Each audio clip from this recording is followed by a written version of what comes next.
I'm so sorry for wasting your time on this. Oh, no worry. No. Oh, you can, Dr. Mina? Are you there? Or still not? I've done all this process earlier. It's just Dr. to make Mina's sure actually that using my computer some kind to transfer her voice to this to my Tencent, so it's a complicated process. It sounds like I working, see. but she's not directly into the Tencent Me. I'm actually helping her. I see. Please do. I also don't know how can I log in. I just shoot, it's gonna be keep dying. trying.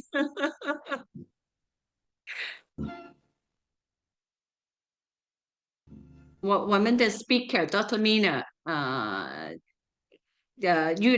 遇到问题进不来，所以 Chance 现在帮他。对对对 I'm helping Dr. Minas and trying to. She's reinstalling the desktop app, and I'm playing some background music, so that you can. It's okay for relaxing. Yeah, maybe a little bit necking call, jazz.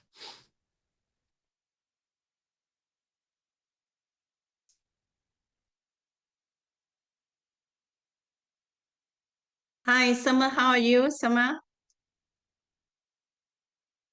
I'm good. I'm with my So son. run group meeting, right? Good. Yeah, exactly. I'm just listening this time. Yeah. Are you in China or in US at this moment? Oh, I'm in China. Oh, okay. I see your post. Your husband is from USA, Yeah, right? I'll be going to Malaysia. Yeah. You're going to? I couldn't hear. You're Malaysia. going to Malaysia. Oh, okay. Okay, for the world schooling, right? Yeah. Bring my son to spend some time there. It's great. It's great. It's a beautiful country. Professor Chen actually want to attend today, sign up to attend today's meeting, but he has an urgent meeting, so he can't come. Otherwise, you can ask him more about Malaysia. Okay, thanks. Do you join the Hong Kong group? 你有没有 join 那个 Hong Kong 那个群组？那里Owen is also Malaysia. John Colley 他是英国人，可是他住在 Malaysia， 可以问他们去哪里好一点？World Schooling 在哪里好一点？Alexa, turn off the alarm. OK， 对我那个就是那个 WhatsApp， 我换了一个号码，好像重新注册一下，到时候我再加一下你，我再加进。好。你进去就是可以问他们你应该去哪里呀，哪里好便宜一点啊，他们会告诉你的。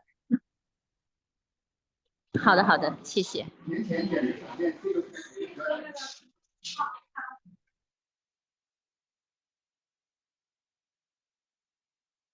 Dr. Dennis 也是有进不到，我也不知道我怎么可以进来的，好像是用 WeChat， 所以等一等啊，大家等一等，因为我们第一个 speaker 还没进来，蓝蓝爸爸进来没有？蓝蓝爸爸。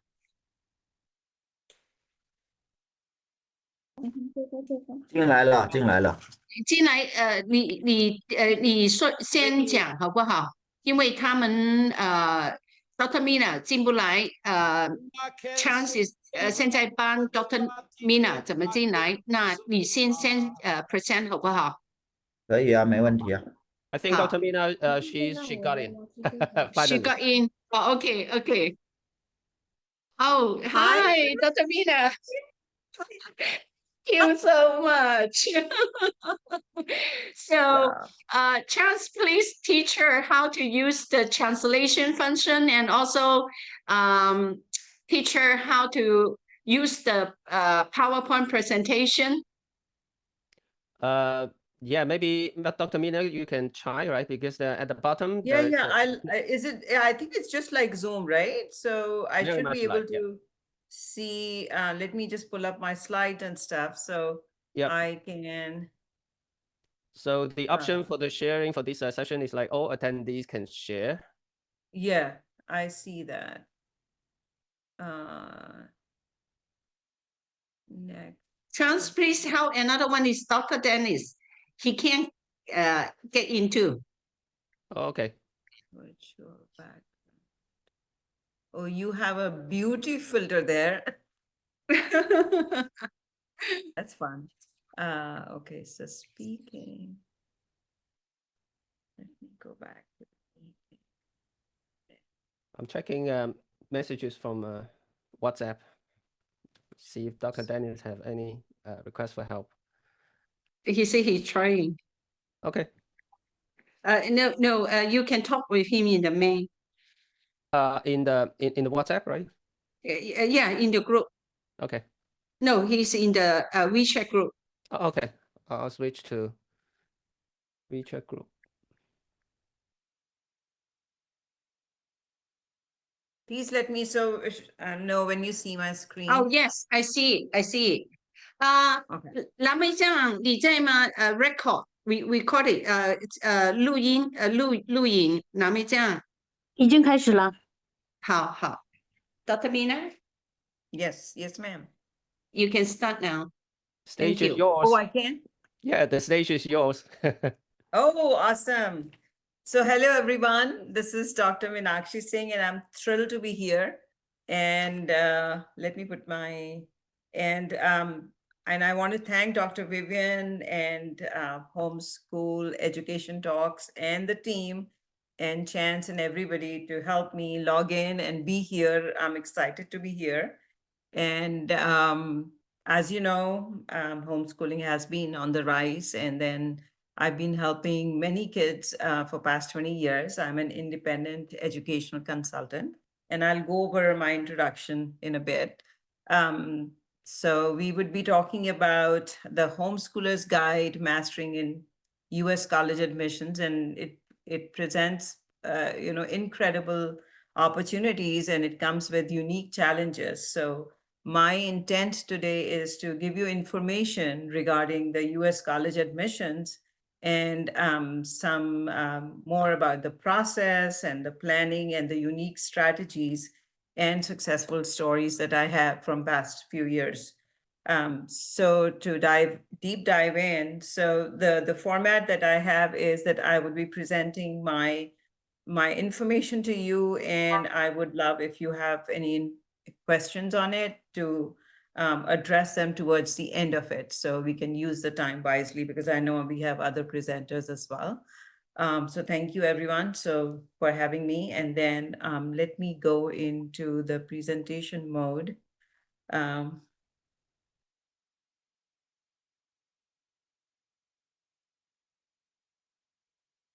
So hopefully everything is visible, the slides are visible.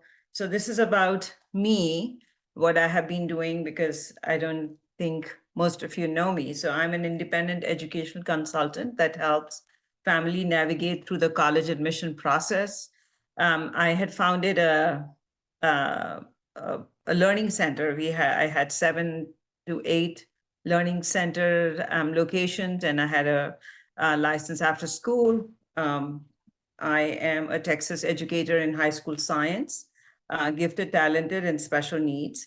I'm a director for Texas Child Care Licensing Services here in Texas. I'm a teacher trainer for school districts, private schools, and Texas early childhood development. I'm also a certified yoga trainer. I have special interests in robotics, and I also help US Army with their outreach program for STEM. This is my book. This is basically, Are We There Yet? It's a framework for parenting, because not everything is taught in school, as I'm sure you all believe in and understand that parents are the first teachers. And that's what I believe in, that what can we do at home to make our kids future ready. So this is more about how we can make sure that it doesn't matter what we have today or not, you know, because there'll be no new jobs, new opportunities with AI coming. What can we teach our kids today to make them successful in future? So this is a whole framework that I had prepared. It's taken very kindly by everyone here. And I've been in US since 2000. I have a daughter that is 24 years old. She works as business intelligence developer in one of the major banks here. And I do other things. I'm part of a lot of community boards, and I'm co-host of the Community Difference. And in fact, that's how I met Vivian. One of my co-hosts introduced me to Dr. Vivian. So that's a little about me. And coming back to just for college consulting. So I have 20 years plus in college planning. I have my kids mostly get into, when I say my kids, it was mostly about my students. 97% acceptance rate of students. And I also tutor for SAT. I also contribute to a few of the tests that are administered when the kids get into the colleges like SAT. So I am pretty proficient in English and grammar. And for that, I tutor. And then for ACT also, I do the same, though I do not contribute towards the test pool questions. Most of my kids receive, 95% of them receive scholarships of some sorts. And 88 of them have been in Ivy League and state's flagship universities. So what do I do as an IEC? What is my role? Just to make you understand the whole process, and then we will go more into success stories and the nitty-gritties. So I navigate through the right choice of colleges match with your child's academic and personal need, because it's very important that we see that early on, rather than, you know, digging the well in a lot of areas to get the water. It's better to have a straight pathway, you know, kind of a defined one, so we can put all our effort in one direction. So that's what I start with. Then I counsel on course selection needed for the credit. So how do I plan? So first we decide where we want to go, and then I go back, I backtrack and work from the end. And then we decide, you know, which credits, what programs that they need to enroll in to make sure that they get into where they want to go. Help in choosing the major. So because it's the landscape of college admission is so challenging and competitive. So we have to strategize for each university. I have a different strategy to make sure that I get in my student there in that university. So I strategize on that. And again, depending on strength and personalities, I advise on curating from there. So I curate their whole profile. So academic, just like, you know, we parents help in, you know, making your child's personality. The same thing I do on the academic side.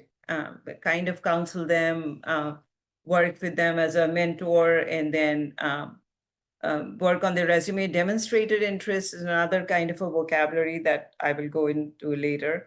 And the digital footprint, as in like what should the kids should be posting on their social media, LinkedIn, Insta, what should be out there for the universities or college admission officers to see. And then I, of course, help them help in the standardized tests for college admission, SAT and ACT, and figure out the passion project. Again, it's part of the resume, but this is something I do extra because, you know, things have changed because of the competition. So I make sure that they have something to show their unique strengths. And I'll go that again in detail in the presentation. And then, of course, help them writing. So this is one of my forte, and I would say niche, where I'm known to craft compelling essays for college admission and scholarships.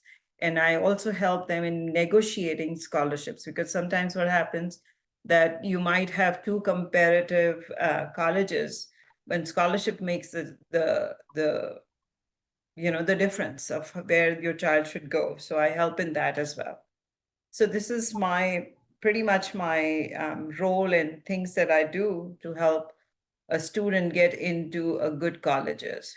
So this is the scope of today's presentation. I thought I'll just give you a bird view as in a bird's eye view. So we'll talk about some data and success stories and search for what are the different strategies to search for the right colleges, what it is. So today, so as I'm sure you understand anywhere, it's the same process. Basically, you have a structure, you have a process, and then you plan around it. So planning is what I showed you, what I do and what is needed. So today we would be more talking about the process as to how we get into it.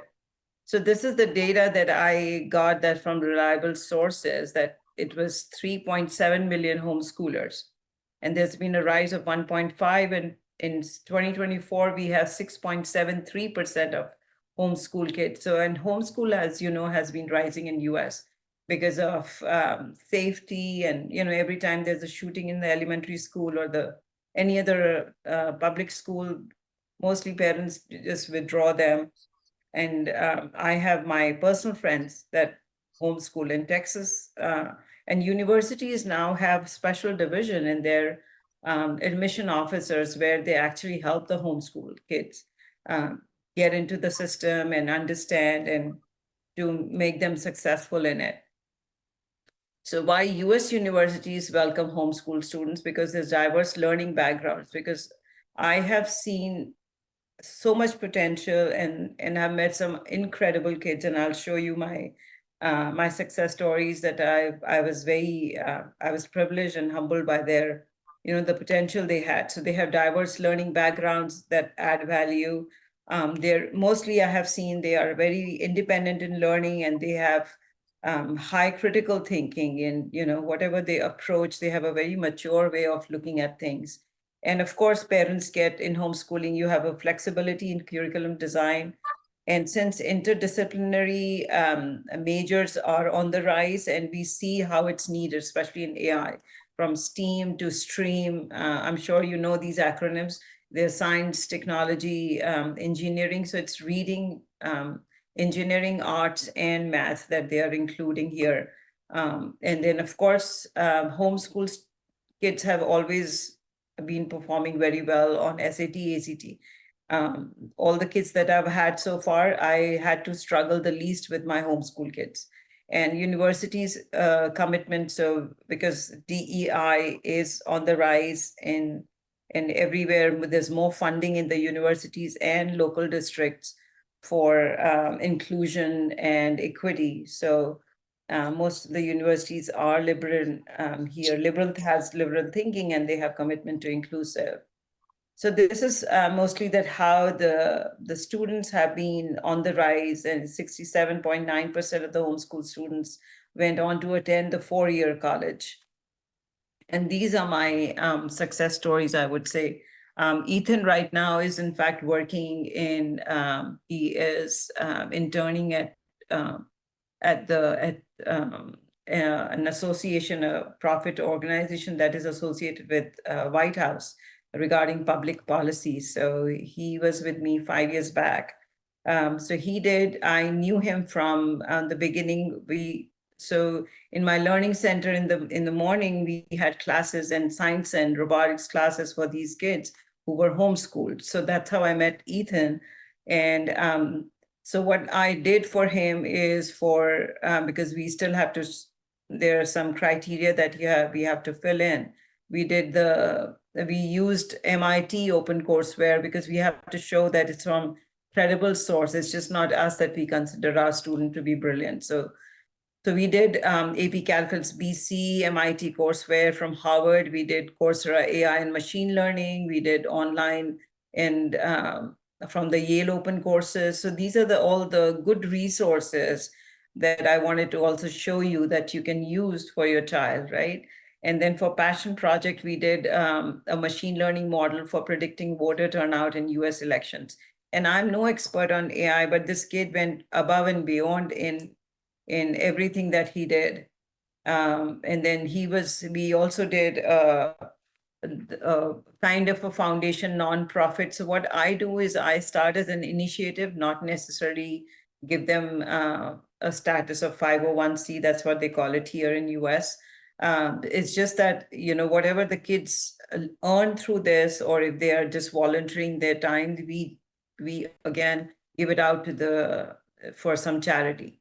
So that's what that looks good on their application and it sounds good. So, and then he interned at the government tech startup that was starting here. So I could get him the internship there. And then he did a course from Harvard Summer School. This is my initiative that the first robotics, the Lego League as it is called. And then he was also a competitor in the National Speech and Debate Association tournament.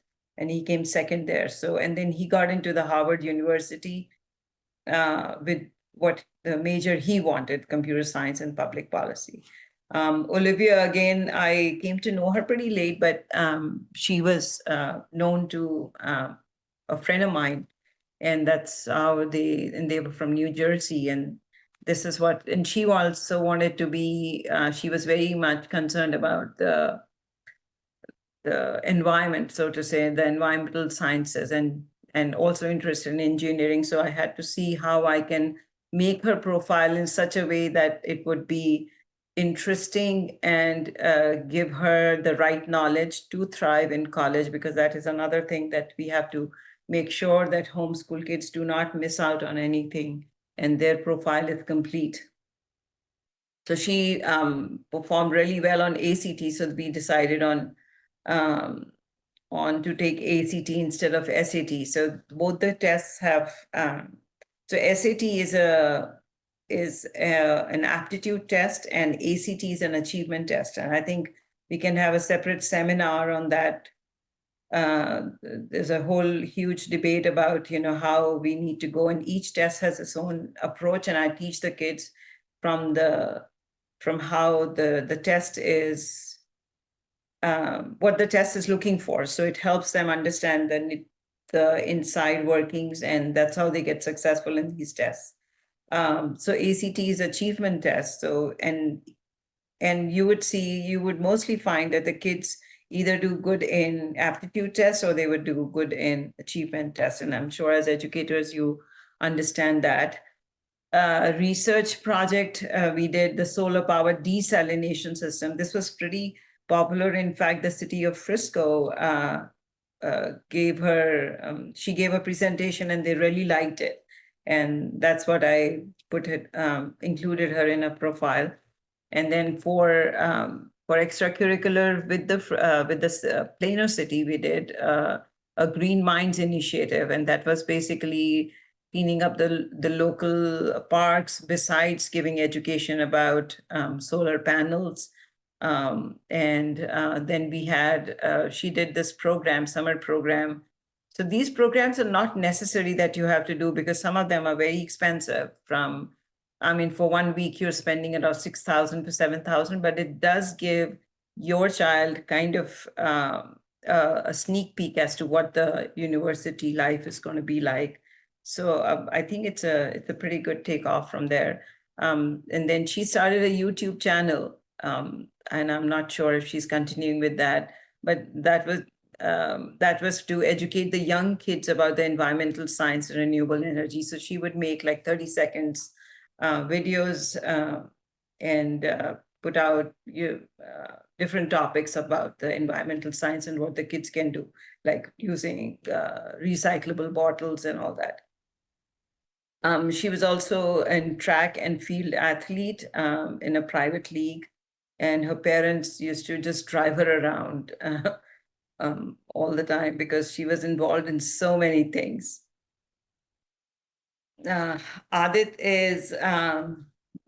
came to me in, I think he was 13 years old. So he came to me a little later in his homeschool journey, and their parents had shifted from, I think, Chicago to here. And he was into biomedical. He would get all these sets from Amazon, and he would, try to connect them with Arduino, and he was into Internet of Things and stuff. So, he also wanted to be a robotics doctor and a robotics engineer, both.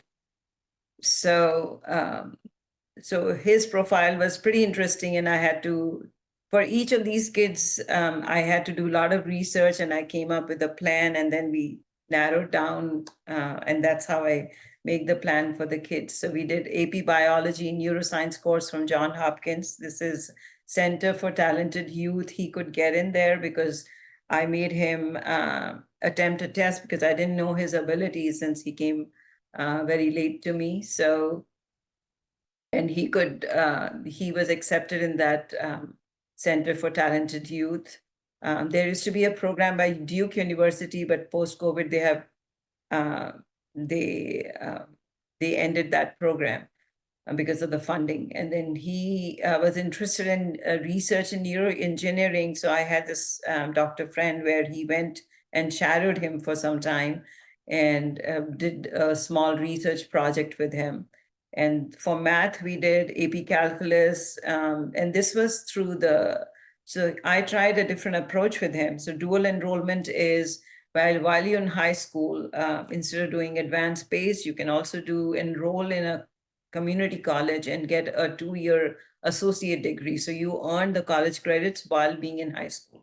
So that's what I did with him. And computer science he did via edX is another platform here where different universities provide their programs. And it's a pretty good, credible resource to have. And then he gave SAT, and this is his extracurricular activities that he did with different professors, medical shadowing and STEM outreach. He was very good at piano performance. So yeah, these are the few that I would say profiles that I wanted to highlight. And okay, so now getting into the nitty-gritties of the college admission. So there are different types of colleges here, which we have to just see the type of personality of the student that we are working in and make sure that we match up that personality and the colleges. So they're liberal arts, these are small size colleges, more focused on developing the cognitive skills. And they are on focus on critical, and these are the examples like Williams College and Amherst. They're small, very competitive colleges, but good small size for a kid who needs a small size, more attention, more teacher interaction. Then research universities are for large institutions. These are Ivy Leagues, Harvard and MIT, Massachusetts Institute of Technology. Then public and private universities. So public universities as anywhere are state funded, like Berkeley, and it's a good institute. Private institute rely on tuition and endowment, like New York universities. Then community colleges they play a very significant role, especially I feel in homeschool education, because this is where I always recommend parents to take this path. And it also helps for kids who do not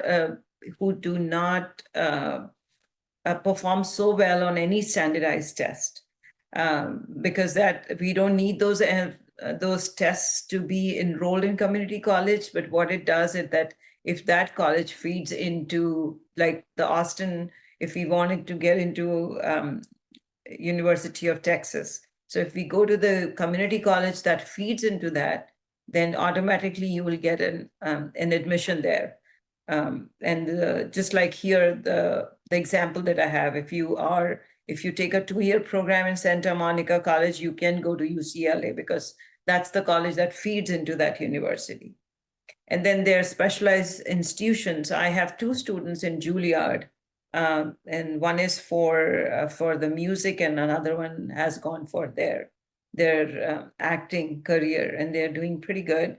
Caltech is very well known, California Technology Institute for engineering, and Babson is for business. These are also amazing institutions which give our kids, different directions and resources in their areas of interest. And then how do we decide how many colleges our kids have to, students have to, apply to? Because right now we have digital platforms. Common App is one of them. Coalition App is another one. And then different states have different applications through which one click and you can apply to most of the colleges in the nation. So the formula that I use as a counselor is that you decide between, we have a 3 categories and we decide 5 for each to be safe.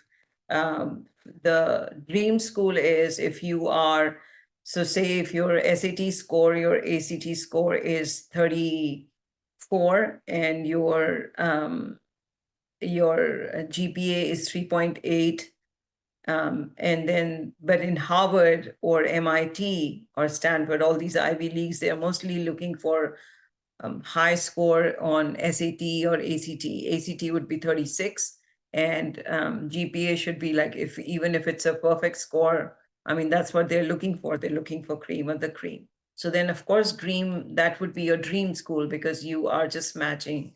You are not matching 75% of the population which is there. So those are your dream schools. Then target schools can be Boston University or University of Michigan, because your profile matches more than 75%. And if your profile is better than 100%, then that's your safety school. Like ASU and University of Kansas, they take lower, and their acceptance rate is 99%. So then I know that my child at least have 5 safety schools, even if we don't get into a dream or target, at least this what they would have. So this is how I plan their choice of colleges. And it all depends on the child's profile. This is nothing set here that these are the dream universities. Like all my kids, the homeschool kids, at least had such high potential and high grades that, I mean, for them, Harvard and MIT was, a target school. Or I would say, I mean, there was no doubt that I had in my mind. So how, as a homeschool parents, we can, and educators, we can strengthen the college search. Where do we go to search all these dream target universities? So there are different tools that SAT or the College Board has. It's called Big Future, where you can plan. The Niche is another very credible, and Naviance. So these are all tools where you put the profile of your child, that, where my child can go, looking at the profile that they have, and it would show you that these are the colleges that match your profile, and this is where you can apply. And then there are certain schools, and nowadays I have seen, I mean, past 2-3 years, I have seen every admission office has homeschool division, where we have separate college admission officers helping out with homeschools, because they would have separate needs. And then look at the admission policies. Some schools require extra documentations for homeschoolers. So mostly they have different, and I'll go over that in a bit. They have different aspects of the transcripts and how they require it, and they have format and templates. And then this is very important, I would say, visit campuses and attend virtual tours. If you're not able to attend, I mean, physically, at least if you can do virtual tours, then you can understand the campus culture and talk to the alumni or the currently enrolled students there. And then the other upside is that if you attend their virtual orientation tours, they mostly forego or you get to apply there free. So there's no fee to apply there. It's a $50 charge for most of the universities or college to apply for the application. So they waive that. And then, of course, different colleges and different majors and different schools, they have merit scholarships, and, departments have different scholarships. And I'll go over this again later in the slides. So this is kind of, I tried to present here what all you would need. So say if you're applying for your student, what would you need, and what needs to be there. So transcripts are basically self-designed, because if we, as a parent, if we are teaching our kids, we would have our own course description. It depends on what your child is doing. And then you can, so if you can maintain a record of all that, and then grading scale, how did you grade them, right? And the external validation can be from accredited courses, just like I was showing, from say Harvard, if we did any of the algebra or higher rigorous math, that shows them that our kid is college ready, right? And then dual enrollment is what I was talking about. If you want to enroll your child for 11th and 12th grade, junior and senior year, so that child also gets an environment and structured material to study, and the colleges also see the potential of your child. And then standardized tests are the SAT, ACT that strongly recommend to validate. So these tests help colleges really see, they are so objective because it's the same test that a kid in USA is giving, or a kid in Japan or India or China is giving. These are the same tests that they roll out. So they're very objectively made, and there's a way to actually figure out how the child is performing. And then the course rigor, the AP and the dual enrollment online courses, they're all, so AP is advanced paced. These are very, you earn a college credit if you do an advanced paced course, and it's through College Board. Dual enrollment is again college, and the online courses, the one that I was talking about, from Yale to Harvard, MIT, they all have their open sources and open courses available online.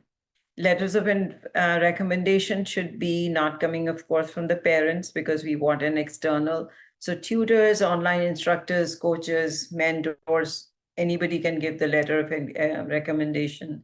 Then extracurriculars are self-initiated activities, internships, community work, independent projects. So what colleges are looking for, they're looking for community involvement, they're looking for leadership, initiative, independent thinking, forward-looking, and they want to see how successful you are if they admit you in your college. So these activities help them to gauge the potential of the child. Then essay topics should be that they should be highlighting the unique learning journey, as in, like, how your child started, self-motivation and initiative. I had this kid this year that his mom had gone to India to help her dad, who was suffering from cancer, and then she herself was diagnosed with cancer. And so his dad and sister had to leave, and he was here with grandma alone, his grandmother. And he's 14 years or 15 years. And how he went through that journey, being alone here without any adult supervision, going to the school. The school was walking distance, and he had relatives who were helping him. But that was an incredible story. And he's got a full ride scholarship, and he got into all the major universities here. So he's taken UT Austin because he wants to stay close. His mom is healed now. She's doing good. But that was incredible. So you have to come out with the stories, his struggle, how it's like the epiphany of the child. So, I mean, there are different stories. There's so many, if I could go over, but I think I'm already taking too much time. So then how can we show our academic credentials for the homeschool students? So when we are designing, so each school has different specific needs, but most of them, I'm just going over the baseline. So self-design transcripts are that we list out all the courses and the grades and the learning materials, because that shows them the credibility of the course that our child has done. Then role of accredited is to show the academic rigor and provide external assessment and importance. I think I've gone over the same thing. So here in high school, our kids get three things, we have three ways that we can show the rigor and college readiness. It's through advanced PACE AP, then international baccalaureate, in which they come up with their own thesis and an extra essay, and they have a very rigorous coursework. And that's what, and then dual enrollment in the in the college. So those are the 3 ways to show that. And each state here, if your child is being homeschooled, you have to be mindful of the minimum credits that your child has to do. Like in Texas, we have at least you need to have 22. In some states, it's basic is 24 base level. So we have to see, but the core subjects are always English, 4 years, math 4 years, science 2 years, social studies 2 years, foreign language 2 to 3 years. So this is like a baseline that we need our child to have. Then there are, of course, online platforms, which I discussed, and independent study like a passion project, research, rigorous coursework. These are what that shows the colleges that our child is ready for college admission. Then this is basically to show you how, as an international homeschool students, what can we do extra for our kids to make sure that our profile is attractive. And it's also sometimes needed by the universities. But in Canada, I think we don't need as much of TOEFL, but in US, even as an educator, and knowing that I had English medium all throughout in India, they still expected me, or they wanted me, I was required to give TOEFL. That is for your proficiency for English language. So create a portfolio. So this is very important. And of late, I have seen most of the colleges expect this, especially from our homeschool students, to have expanded resume or a portfolio website and different samples of the work. And then in documentation, and that's why I feel it's very important to make the profile and have that that appropriate and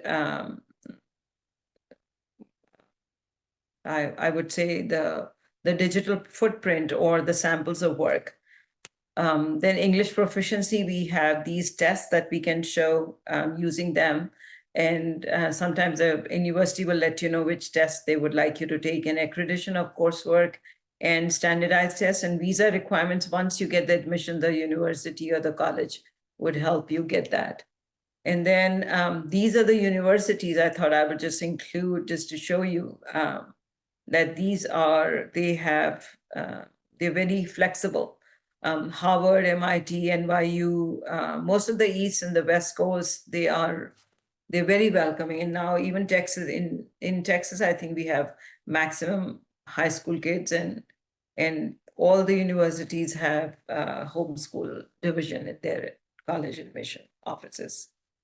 For scholarships and financial aid, of course, I mean, so in college admissions, there are 2 things, the hard factors and the soft factors. The hard factors are your grades in your high school courses and SAT, ACT that open the gate, and then the soft factors like internship, research, all those come in.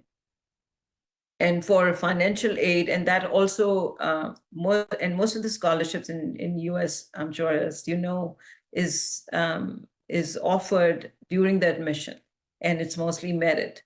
And then based on those hard factors. But not to say that we cannot negotiate. I always advise to negotiate. And for that, you have to, as an international student, we have to apply through this ISFAA or the CSS profile on the College Board. This is the student profile that they need, even if you are provided with financial aid through these applications or not, but you still need to complete this. This is like a formality. And then for homeschool, we have merit-based, need-based, then there are grants, and then, of course, private loans are always there that we can take at lower interest rates. Then academic departments have their own scholarship, like dean scholarships that can be taken use of. And then we have, so what are the recent trends? Mostly I have already talked about it. I'm sorry, there's something coming up on annotation. This. So homeschoolers are very well received by US universities because they have self-discipline and independent study skills. There is growing competition. In fact, UC systems had this year 8.7. This I came to know through a counselor friend. So I thought this is very interesting. And I included this, that 8.7% rise in application for fall 2025. And UC has not even come up with their admission results yet. We are still waiting for them. And then there's an emphasis on holistic admission. So there was an interesting case this year that I had this kid, she had 3.5 GPA, very low, I would say, but her dad was like, I want her to be guided by you. So we made her whole profile in a very different way to showcase her leadership. And she's a big talker. So, and I was surprised that we did early admissions and she got into Austin. And that was a big surprise because Austin doesn't take anybody less than 4 GPA. So holistic admission is really a thing now there, where that's why you saw all those profiles that I was showing you, was for the reason to show how admission landscape is changing. And accreditation validation is very important from external resource. And then navigating financial aid and scholarship. Mostly we have to research on this and see, each college to their. So yeah, this is about, if any of you want to reach out to me, and I can provide you with the resources. I can definitely help you navigate college admissions in US, and that's my job. I think I eat, breathe, live that. And I also post a lot of college planning tips for all the kids. And these are my social media, my digital footprint, so to say.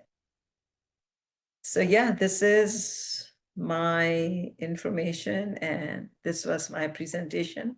I am open to any kind of questions that you might have, and I'll stop here. Thank you so much, Dr. Mina. It's wonderful. The presentation is wonderful. I have to ask you some successful story to be posted on our HSA.Hong Kong website for the successful homeschool student that you help to enter into the university in USA.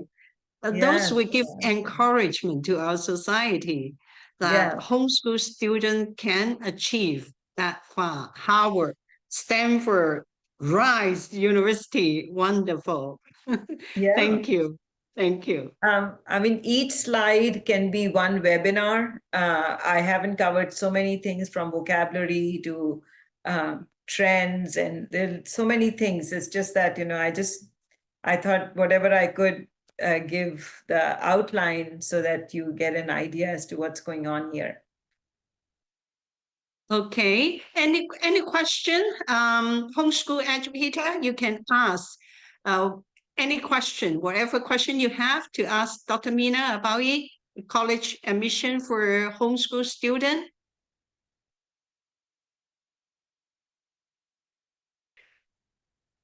你们有没有问题要问Dr. Mina？ 关于在家教育学生怎么样上美国的大学，有没有不清楚？有没有特别的问题要问他？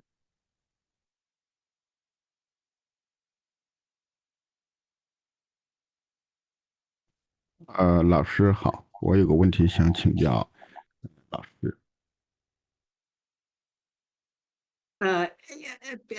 你可以问，他想问你的问题。我现在就是发现一个有意思的事情，就是说，如果我们使用网络的资源进行 homeschool 的话，有些学科它的大学课程也是可以进行平替的，就是可以替代的。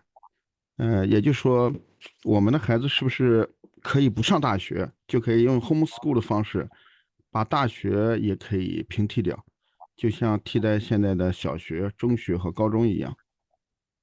比如说计算机学科，我对比了一下大学的这个所学的内容和网络的资源，居然可以大部分的覆盖。那我们就想了一下，大学我们要去上的话，它能给我们额外的提供哪些 homeschool 所不能拥有的？ So teacher is actually graduate from Beijing University. Are you teacher I just hear from the sound and I guess it's you, right?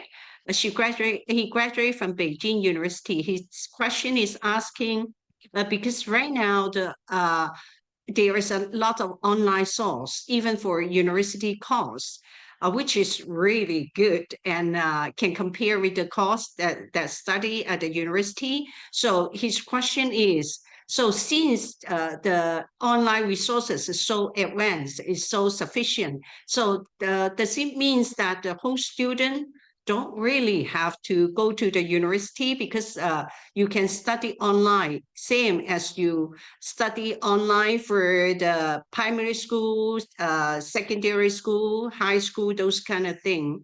So his question is asking you opinion for that. Yeah, absolutely. Especially with post-COVID era, I have seen there's a rise of online university programs for students, and sometimes, it depends on your situation. So say if you are unable to attend, but if you can do virtual, and it's as good. I mean, I have my own daughter who's doing masters from MIT, but she's doing from online. I mean, she's here, of course, but it depends. And they're as valid. And just like we are doing high school courses, even degree programs online, it's become like a norm now. And I think it's a wonderful opportunity for our kids to be somewhere and still to attend a good program. I think that's a great opportunity. And I think it's great. There's nothing that you have to be here in US to attend those programs. And if you're looking for credibility, I think the credibility is inbuilt in those programs because they're most, especially for undergrad and high school students, I know that they are pretty stringent about like having the camera on when the class is there, the attendance and everything, and the grades, the projects that they have, everything is timed and monitored. So if the quality is being taken care, then I do not see anything wrong in attending any online program.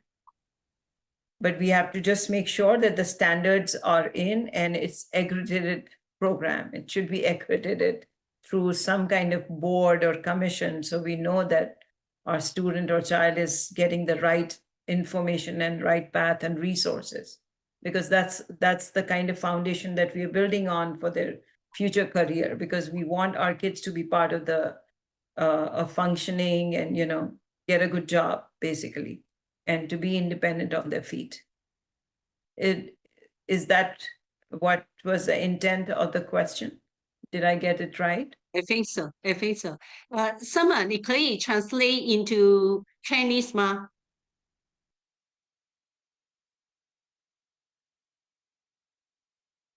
Summer, are you there?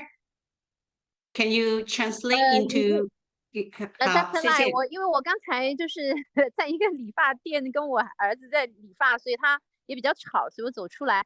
我也不是听得很完整，但是我就是简要说一下吧。就是其实那个Chance还在，Chance英语也很好，Chance可不可以翻译一下？如果我不知道有多少就是观众可以看得到我们的那个实时的转译，然后转译的那个窗口其实都把 Dr. Mina 刚才讲的都已经自动翻译好了。哦，是吧？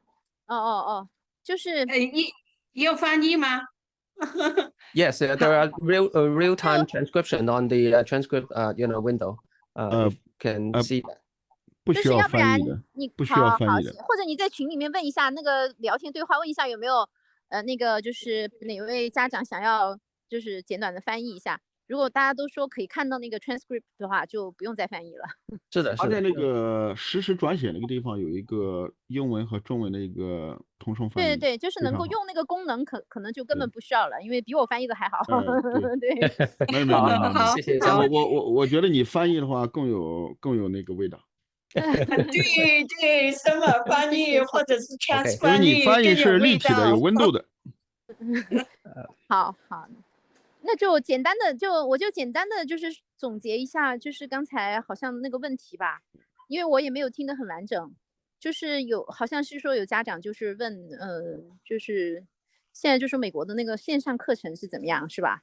对，就是美国的那个大学的线上课程，然有后些学科我对比了一下它的资源，还有大学的课程的安排，有些学科是可以平替的，就是可以可以替代的，但是有些学科还是不可以的，比如说生物，就是生化环材，就是生物啊、材料啊、化学啊，这个需要实验室进行支撑的一些学科。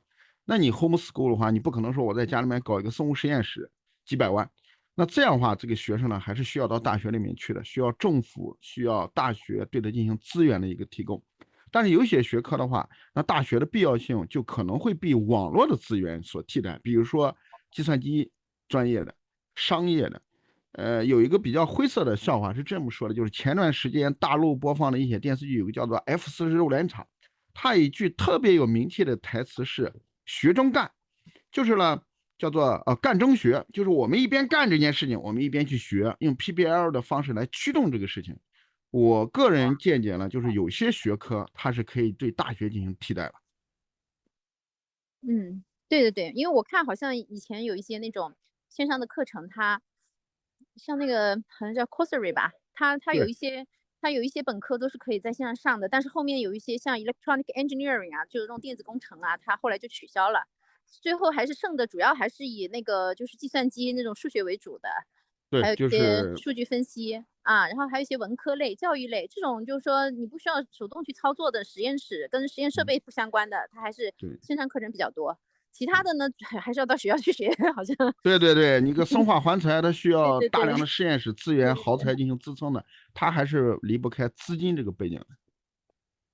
其实现在真的很多向上的资源，所以我说现在你们做 homeschool 是很 lucky， 你要什么就是向上有那个特殊课程对，那个很多在那个 open source 你可以拿到，现在也有我们的 powerful AI 去借助你们去design 那个 curriculum。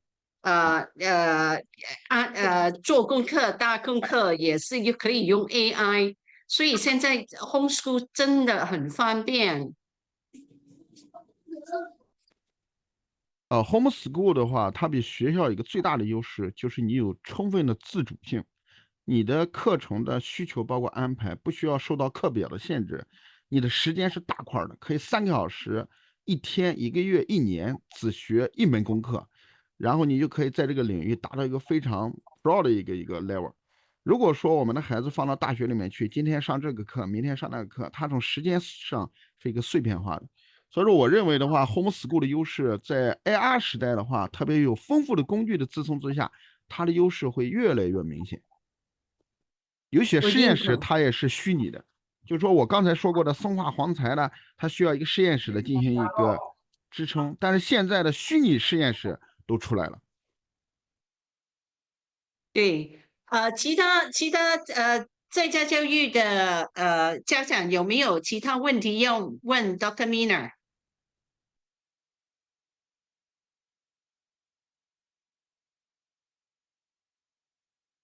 有没有其他问题 ？Chance， 你有没有问题要问？还有 Summer。Yeah, I would like to quickly ask Dr. Mina a question regarding the general sentiment towards the use of AI in university level learning in the US. So maybe Dr. Mina, you can give us a really short overview on some of the interesting trends or development in how student, professor, coach use AI in their current practices of, teaching and learning. So of course, all the language models that are there, the LLMs and the ChatGPT, Copilot, Gemini, and all these things are because of AI has really intercepted, I would say, or disrupted a lot of processes, and it has made, I would say, it's helpful, but it again depends. We have to teach our kids and students especially to fact check everything, even though they are being presented by GPT, but it's not necessarily that's the true version. So I always tell them that it's almost like it's like a father of Google that you have on your hand, but you have to still make fact check and you have to see if it's good for you, right? Or the facts that are presented, because it's just going to get everything from the internet, but not everything is true.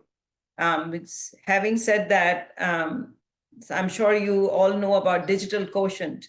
So I teach my kids digital quotient to make sure that whatever resource they're using ethically, they are using it properly, and they're still fact checking.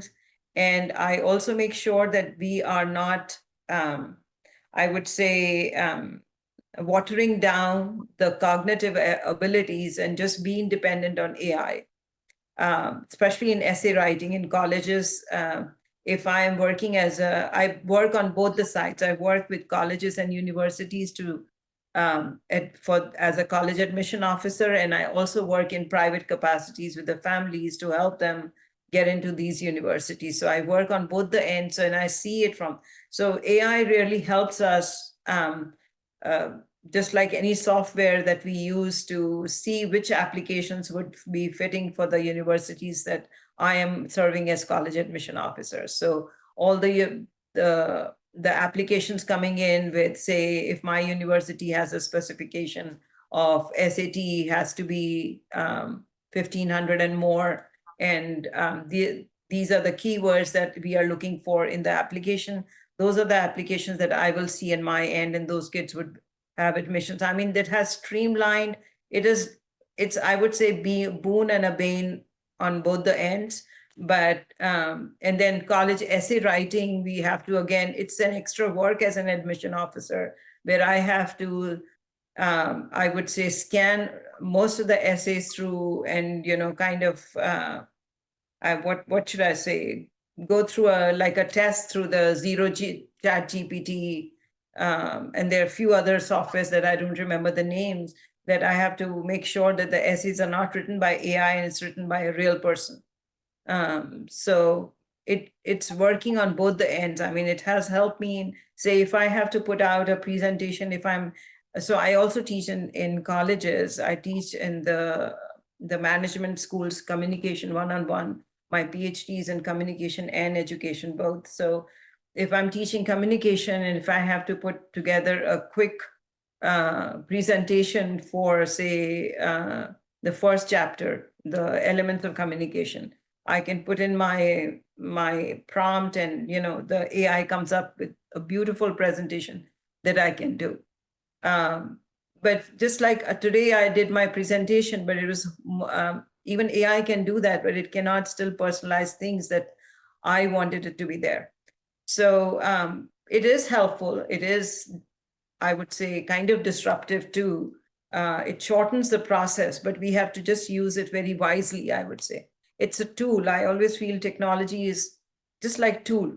And that's how if you see the journey from Industrial Revolution till now, machines and everything, they're still a tool in our hands, and how to use it. I would say I would be, rather than a consumer, I want to be a producer using the technology to produce something that is useful and beneficial. And this is the message that I have for anybody or everybody who's using the technology now.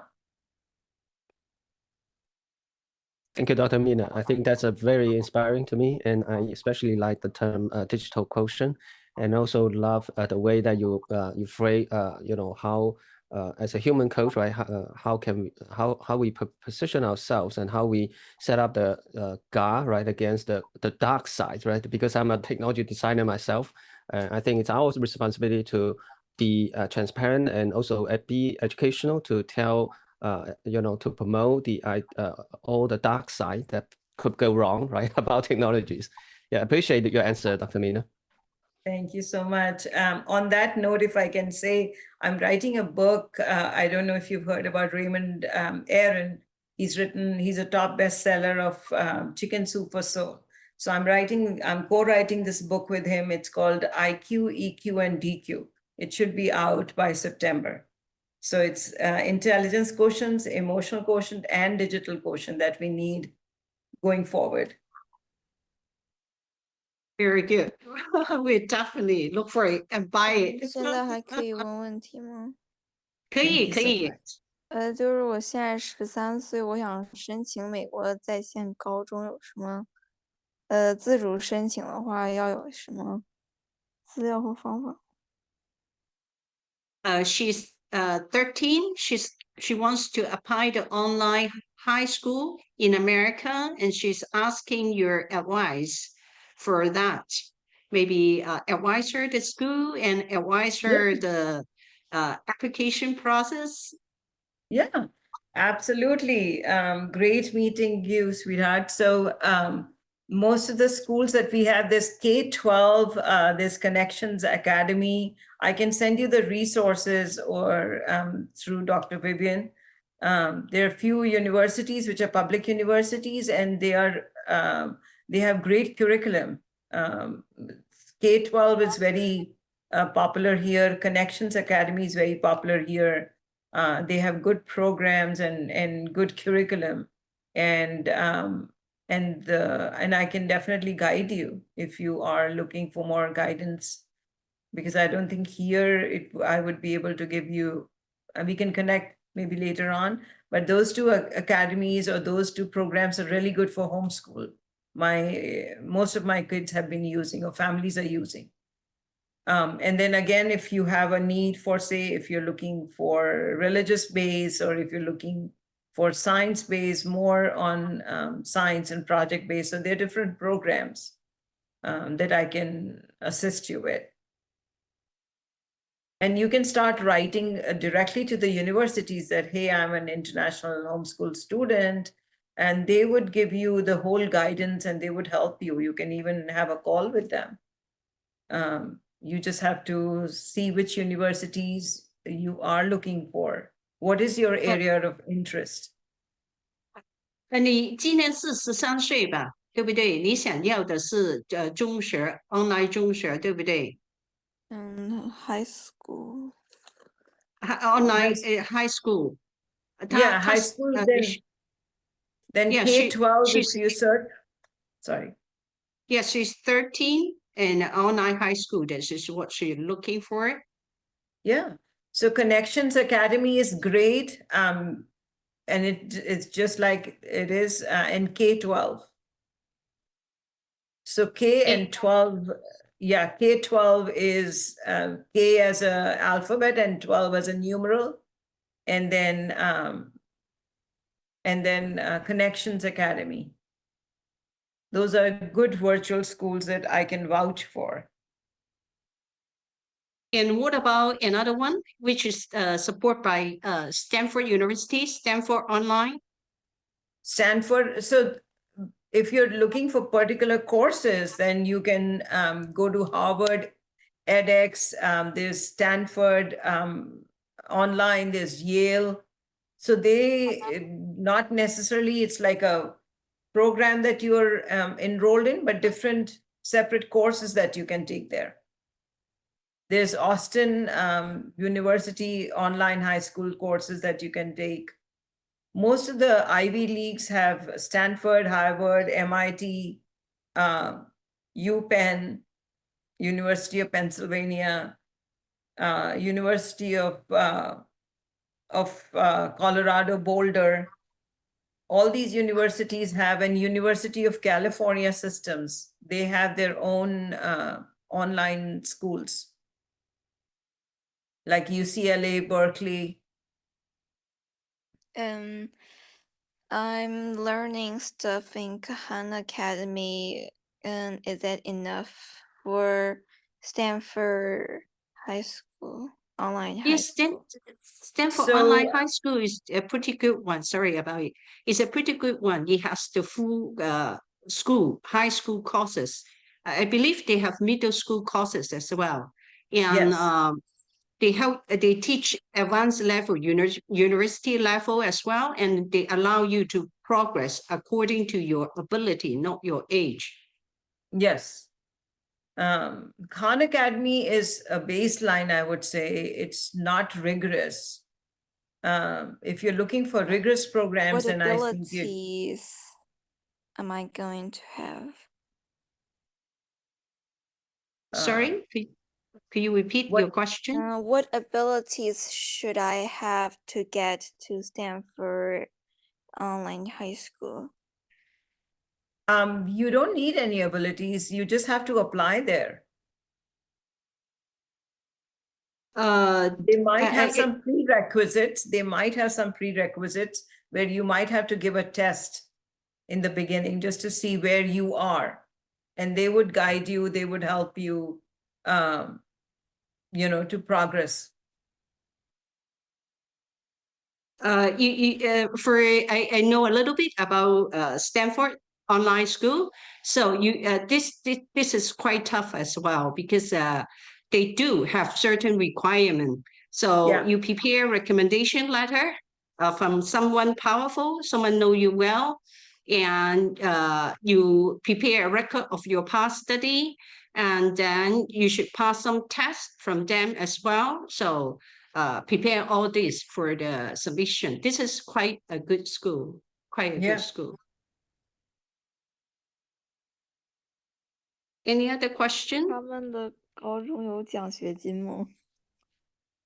Sorry, louder, be braver, louder. 他们的高中有奖学金吗？奖学金Stanford High School they have 奖学金，他们有奖学金，你就是要很 outstanding，因为哪里都是所有的精英在哪里，很多学生都是因为他们是 expert 的学生，他们可能他们的孩子他跟的爸爸妈妈去欧洲工作，他们也是本身是很优秀的，妈妈爸爸都是博士医生怎么样，他的子女也是很优秀，其中有一个学生他曾经他也是 Stanford Online 的，也是我的朋友吧，他那年13岁，他可以讲 Spanish fluently。英语它当然是他的语言呢，还有他可以说普通话，很标准的普通话。他的学习方法，因为他的家庭是去不同的国家，去到那个国家他就学那国的语言，所以他们的语言是很厉害。这是其中的一个 case， 所以他那年可能13岁，他的语言已经去的另外一个 level。Stanford Online High Schools allow you to study according to your ability, jump your class according to your ability. 所以是一间很好的学校。So right now I have a 14-year-old who's going to graduate because when he was 12, he did all these courses. So it's where you want to go. Just decide and just keep doing things that come in front of you and just, keep at it, keep working. I'm so impressed that you're 13 and you're here and you're learning. 好，那Dr. Mia, thank you very much. Thank you. I will thank you very much. I will pass the presentation to the second speaker, Chance. Yes. Yeah, Yes. thank you. Thank you. Thank you. Chance, your turn. Oh, thank you, Dr. Lai. Yeah, I'll quickly go. I'll quickly go over a little bit of my journey. Firstly, yeah, I'll introduce a little bit of myself. Let me share a little bit the screen. Hold on a second.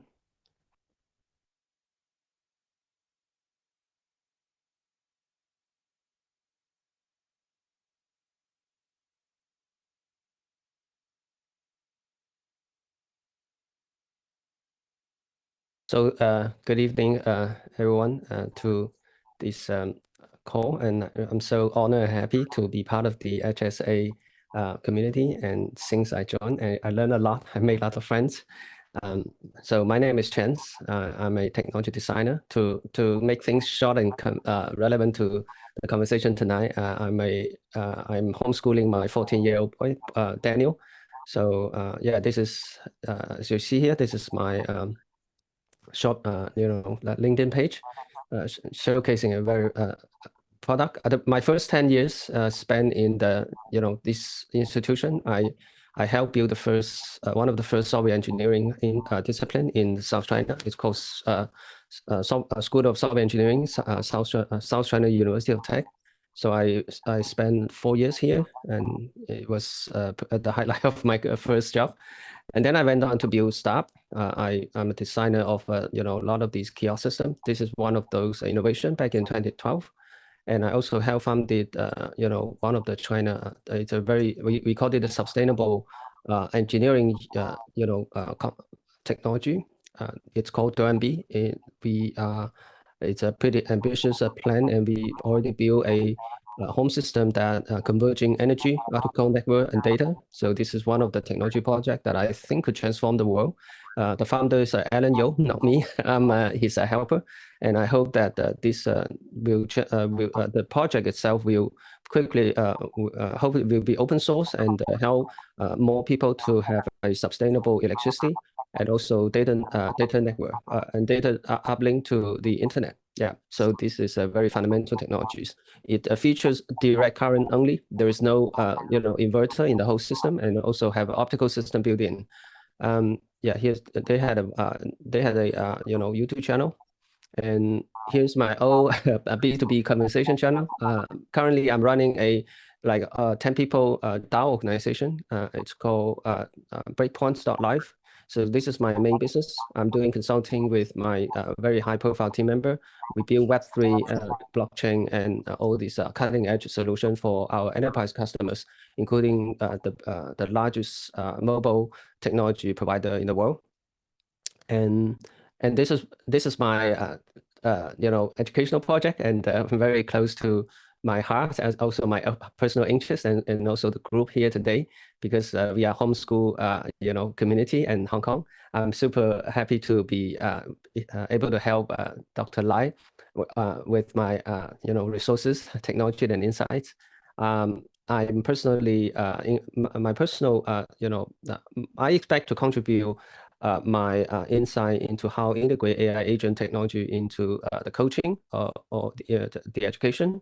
And I appreciate Dr. Mina's insight just now on she inspired me on how to as a designer, because I instantly felt that responsibility as the designer of AI technology and also AI coaching solution provider, to also be aware of the dark side of technology. Always involve the dark side of technology to our students. So this is something that I got tonight. And yeah, and also to close my sharing, I will quickly go to a little bit of my son's journey, so that you can resonate more, right, to the same story. So give me a second. I'll switch to the slide about my son's journey.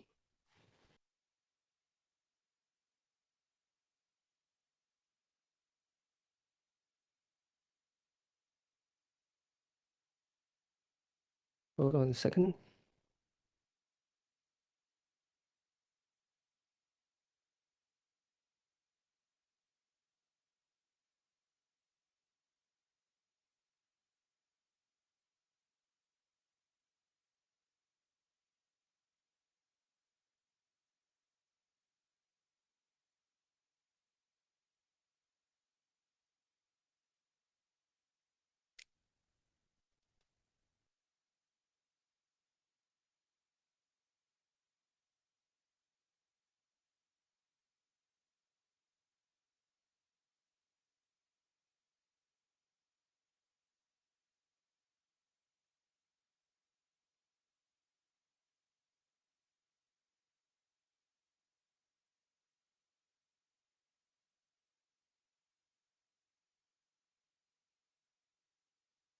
Okay, 主持人能帮我关掉我的那个就是分享吗？也好像我找不到怎么关。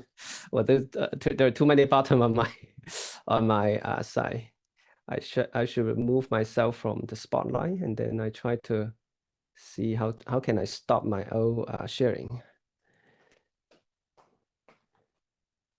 就是主持人能帮我关掉我的那个，直接把我关掉吗？就是Okay, let me switch to just talk, right? I don't want to waste your time on this.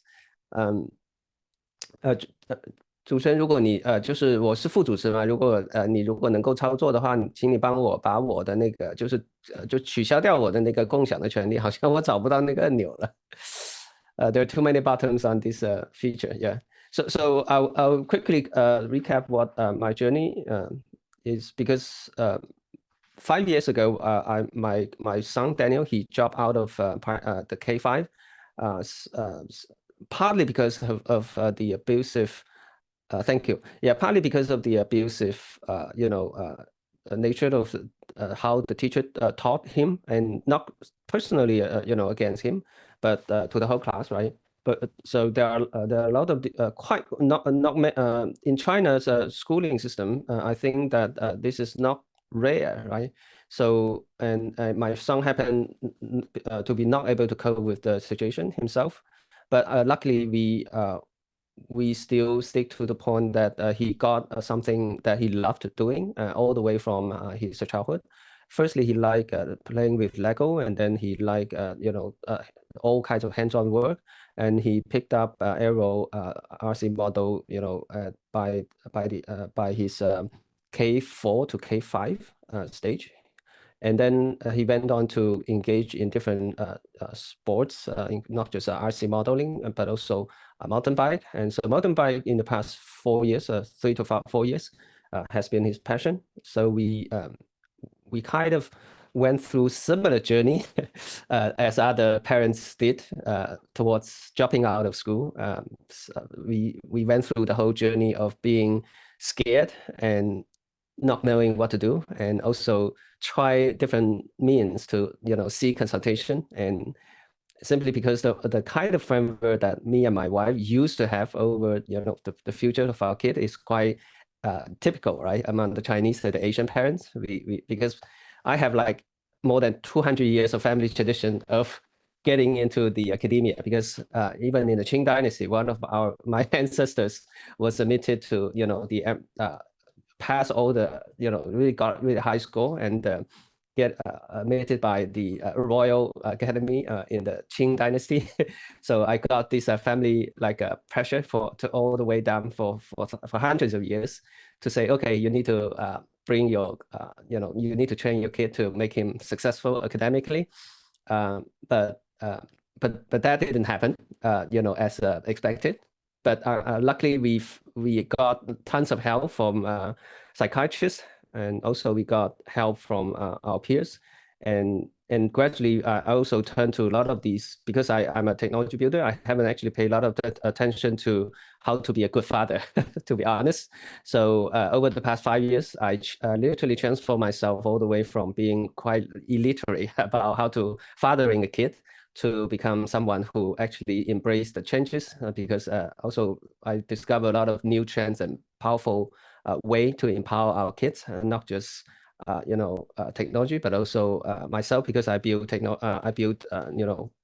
different technology categories, and I help investors to invest in new sectors, right? Not just based on the China supply chain of technologies. So these are all the great resources that I think I might be able to help with the HSA.HK, and as we just met in Hong Kong, Dr. Lai and we have a really great brainstorm on how we can leverage AI agent and also the China supply chain. We called it the China technology supply chain and technology company system to bypass everything, just take the homeschooling kids all the way to the entrepreneurship plus China technology entrepreneurial journey. So we already had planned. We discovered a board game that could help drive such a deep engagement between the homeschool kids with a technology company that in my circle, for example, service robot, right? So how how can we marry, the entrepreneur education together with homeschooling and the ready to go resources with the Greater Bay Area, China, ecosystem.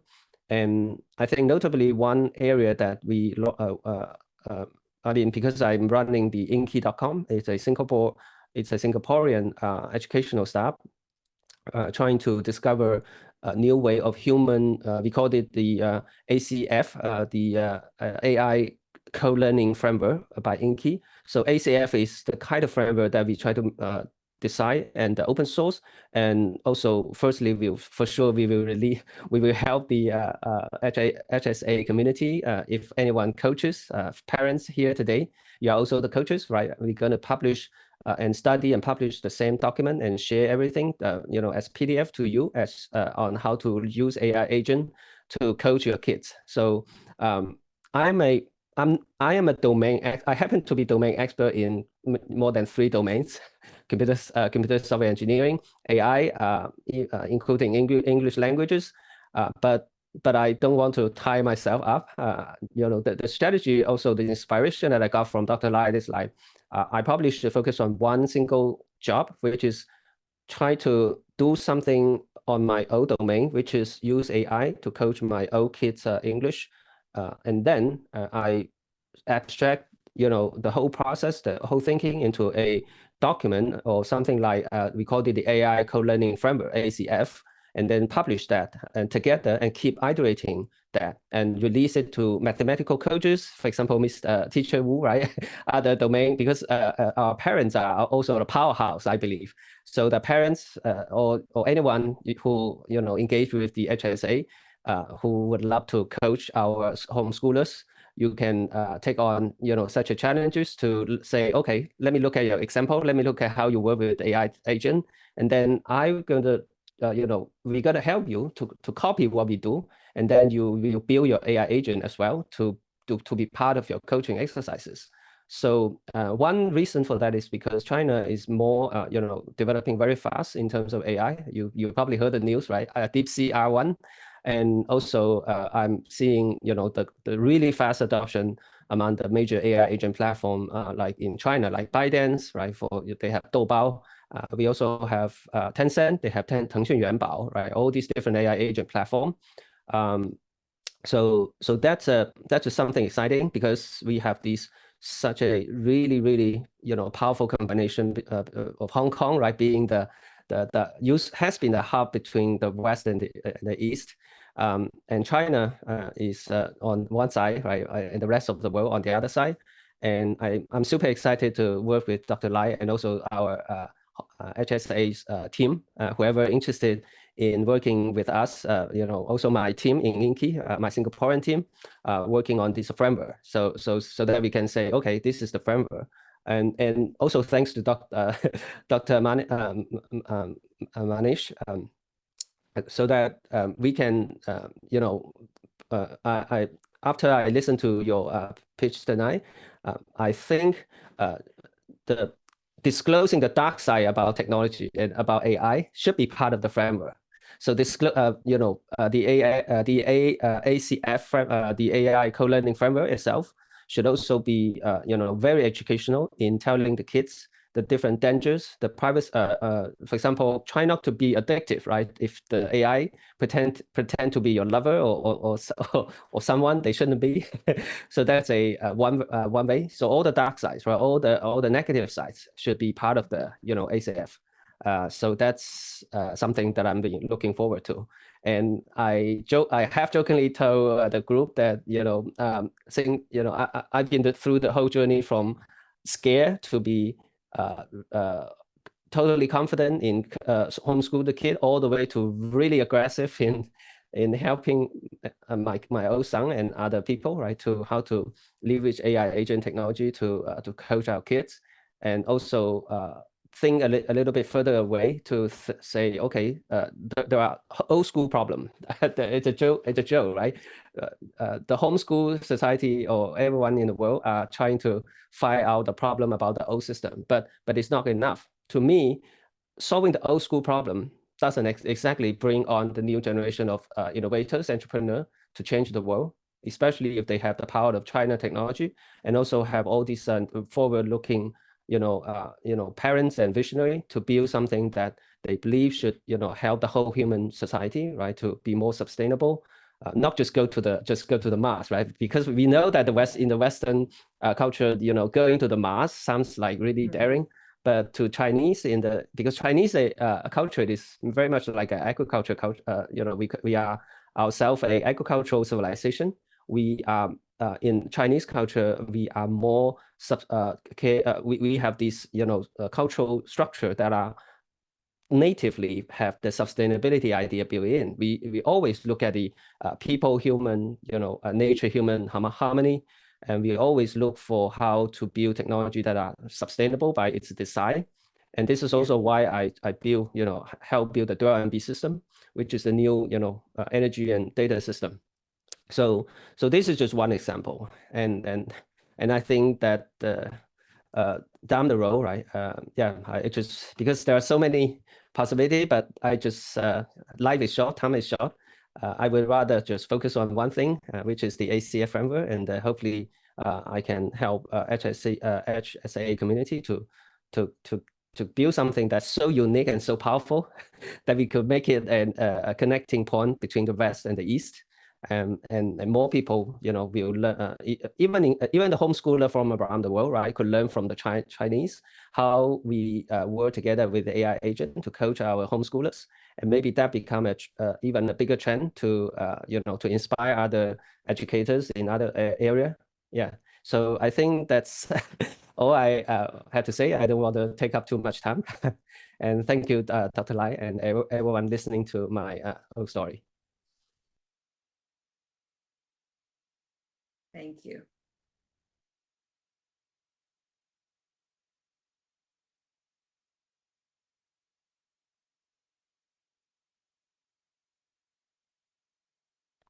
Dr. Lai, please open your mic. I think you need to kind of, yeah. Homeschool educator， 你们有没有问题要问 Chance？ 关于怎么样用 AI 去学习，帮助你们在家教育的 planning， 他是这方面的专家啊。我实际上应该说是学生，我只是一个学生而已。Humble, you're very humble. 有没有问题？基本上我们现在孩子有一些奇奇怪怪的问题，我们都交给了豆包，交给了 ChatGPT， 它可以非常嗨的和人工智能进行对话。但是现在呢，我们的孩子还比较小，有8岁，他的当前的任务就是拉基础学科，就是以英语的模式进行数理化生信的一个学习，就是数学、物理、化学、生物和信息科学，然后把基础学科奠定基础之后，然后再结合 AI 的工具，它会可以进行提升更好的生产力，可以进行更好的解决问题。已经渗入到我们的孩子学习当中了。但是现在问题是什么呢？他的时间不够，因为他上午还要到学校去，只有下午是 homeschool。我现在给学校进行协商了，能不能全天 homeschool？ 但是学校说这样违反了中华人民共和国9年义务教育法，所以说这个念头暂时搁置了。如果说他全天都可以 homeschool 的话，他的那个 AI 的工具会使用的更频繁，会使用的更好。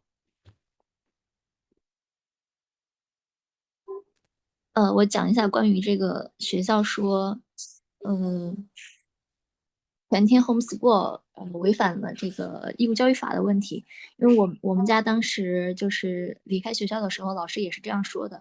但是如果说家长的这个和孩子的需求啊足够强烈，然后呢，跟学校尤其是班主任老师，有一个比较好的协商，就是论证这个必要性，就是孩子 homeschool 的必要性。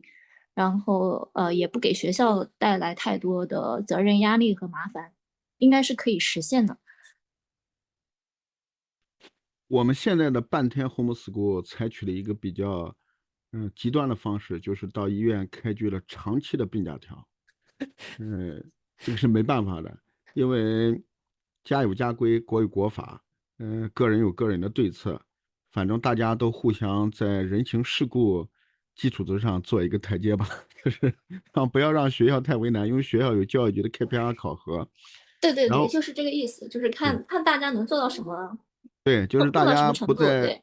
但是这个是在人情有可能的，就是我只是想表达这个是有可能的，可以实现的。我想问一下你的这个在我们群里面吗？因为我们有一个 homeschool 有一个群，你是说赖博士的群还是什么群？就是 WeChat 的一个群。就是赖博士的那个教育群，还是我只在就是我们群里大部分的人在的应该是赖博士的教育群和你一会儿可以邀请我进去吗？因为我的那个刚才我退出了，然后又加进来了，改了一个昵称叫做 VX 冒号 HIR Boy，就是我的一个微信昵称，你可以加我一下，然后有幸加入赖博士的微信群，可以吗？但是你是在哪个群里？我不知道你是在哪个群里，我是在赖博士那个群里。我不在，我把我的微信昵称写在我的头顶上。我现在先加你，我一会儿好，非常感谢，就是想认识各位优秀的老师，然后在这个但是你怎么进这个会议的呢？你不是在这个群里？我们是转发的，因为我们有优秀的群友把这么珍贵的会议机会，然后散发给我们的。我赖博士的上一次的 homeschool 的会议我就参加了，然后终于有第二次机会。你可以随时邀请你的朋友，你加入了我的群组之后，随时可以邀请你的朋友参与我的群组。我们要团结，我们才可以把我们的在家教育的 network 办得更好，给更多 resources 去帮助你们。所以有朋友拉他进去我们的群组里面。我们志在是分享知识，帮助大家成长，帮助大家在家教育的路，行走的更好。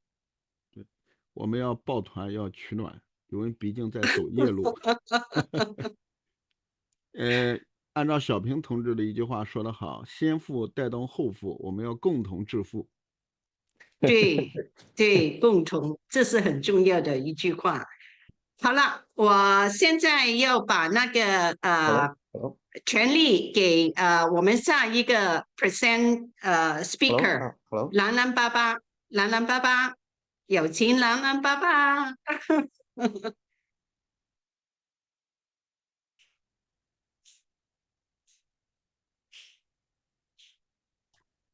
好的，大家好，非常荣幸在赖博士的这个会议里面和大家一起交流我们关于家庭教育的问题。大家现在能听到我的声音吗？我可以听到你的声音，你可以开你的视像，因为你是speaker，看到你的相貌是更好。好的，稍等一下。好，要缩头发一个妆才对吗？好了，大家现在我开一下摄像头哈。好，现在可以看到了吗？还没看到。哦，好的，现在可以吗？我已经是开启视频的状态了。没有，看不到。其他人看到吗？对，我尝试在发那个请求。看到了。现在应该看到了吧？看到了。看到。好，非常荣幸哈，跟大家一起交流一下。没有化妆，本身也不是很帅，主要是没有影响市容就可以了。在兰兰和兰兰妈妈里面，你是最帅的，永远是。那这个肯定是自己家里人嘛。好，继续。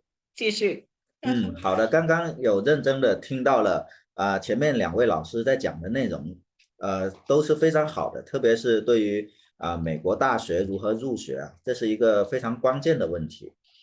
如果有感兴趣的朋友，在这一次会议中应该能够学到很多对于未来该怎么做的方法。因为我自己要讲的内容呢，可能会偏年纪小一点，因为我家里的小朋友呢，最大的才11岁，然后小的呢6岁。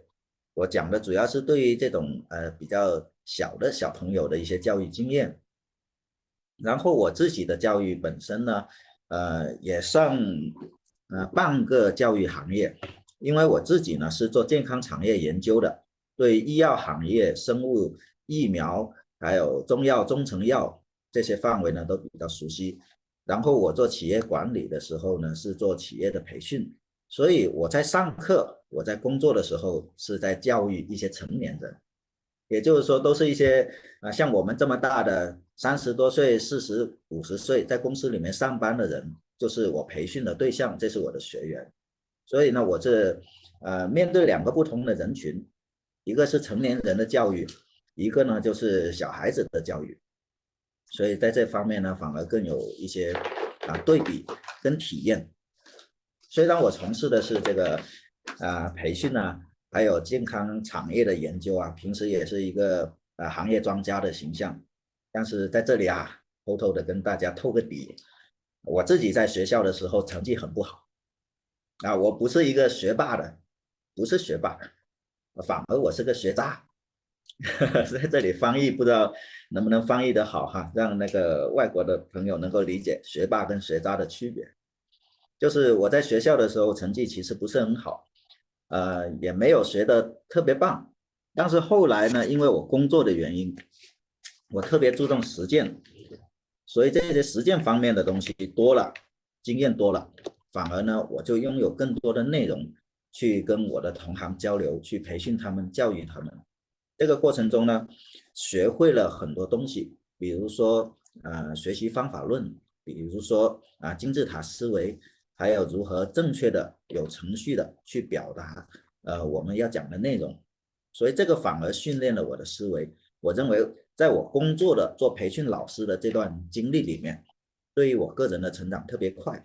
而这个成长呢，我反过来思考，跟我在学校期间学过的这10几快20年的学校期间相对比，反而学校是浪费时间的。在学校的学习是非常的浪费时间，所以我把这种学习的方法浓缩提炼好，变成了一种新的学习方法，在自己用，也是给自己家里的小孩也有在用。所以在这里呢，跟大家一起交流一下。同时我自己比较喜欢写东西，已经目前来说写了4本书，所以对于这种文字的表达还有这些内容框架是比较熟悉的，所以相对来说呢，更容易能够做出一种像教材一样，或者是培训内容、培训课程的东西，分享给我们家庭教育的在家学校的这个群体，能够让大家一起学起来更加呢有步骤、有阶梯式的，从简单到有高难度这么一个过程的学习方法。为什么我自己呢是不太赞同学校的学习呢？我有一个比较特别的经历，就是我自己本身是出生在教师家庭的，我的爸爸妈妈都是老师，所以我对于我们国内的这个教育系统是特别的熟悉。对于别人来说，可能觉得学校是一个比较神圣的、权威的地方，但是学校对于我来说呢，就是我的家，我是住在学校里的。别人一放学了以后，其他同学都是哗啦啦的跑回家去了，我一放学我就走到我隔壁的房间去。我是从小就在学校里生长，学校里长大，看着我的父母怎么去备课，怎么去教育，怎么去批改作业，怎么去应对上级教育系统给他们的任务。所以这个时候我会发现学校在我面前呢，并不是权威的，也不是神秘的，它就是一个普通的行政机构。而这个行政机构呢，它是不是跟教育有关系呢？这个问题很多人都比较困惑。但实际上呢，学校不是教育的地方，学校它是一个让人接受一些基本知识但同时最大的目的是把人训练成为一个标准技术工人的地方，也可以是一个标准的农民，也可以是标准的一个零配件，应该是得这么讲。学校并不是让一个人成为一个人格完整的人，学校也没有教育一个人如何成为一个灵魂完整健康的责任。学校是一个技能培训的机构，但是这个机构呢，它所培训的内容已经跟社会是严重脱节的。所以这个是我从小对学校的理解就是这样。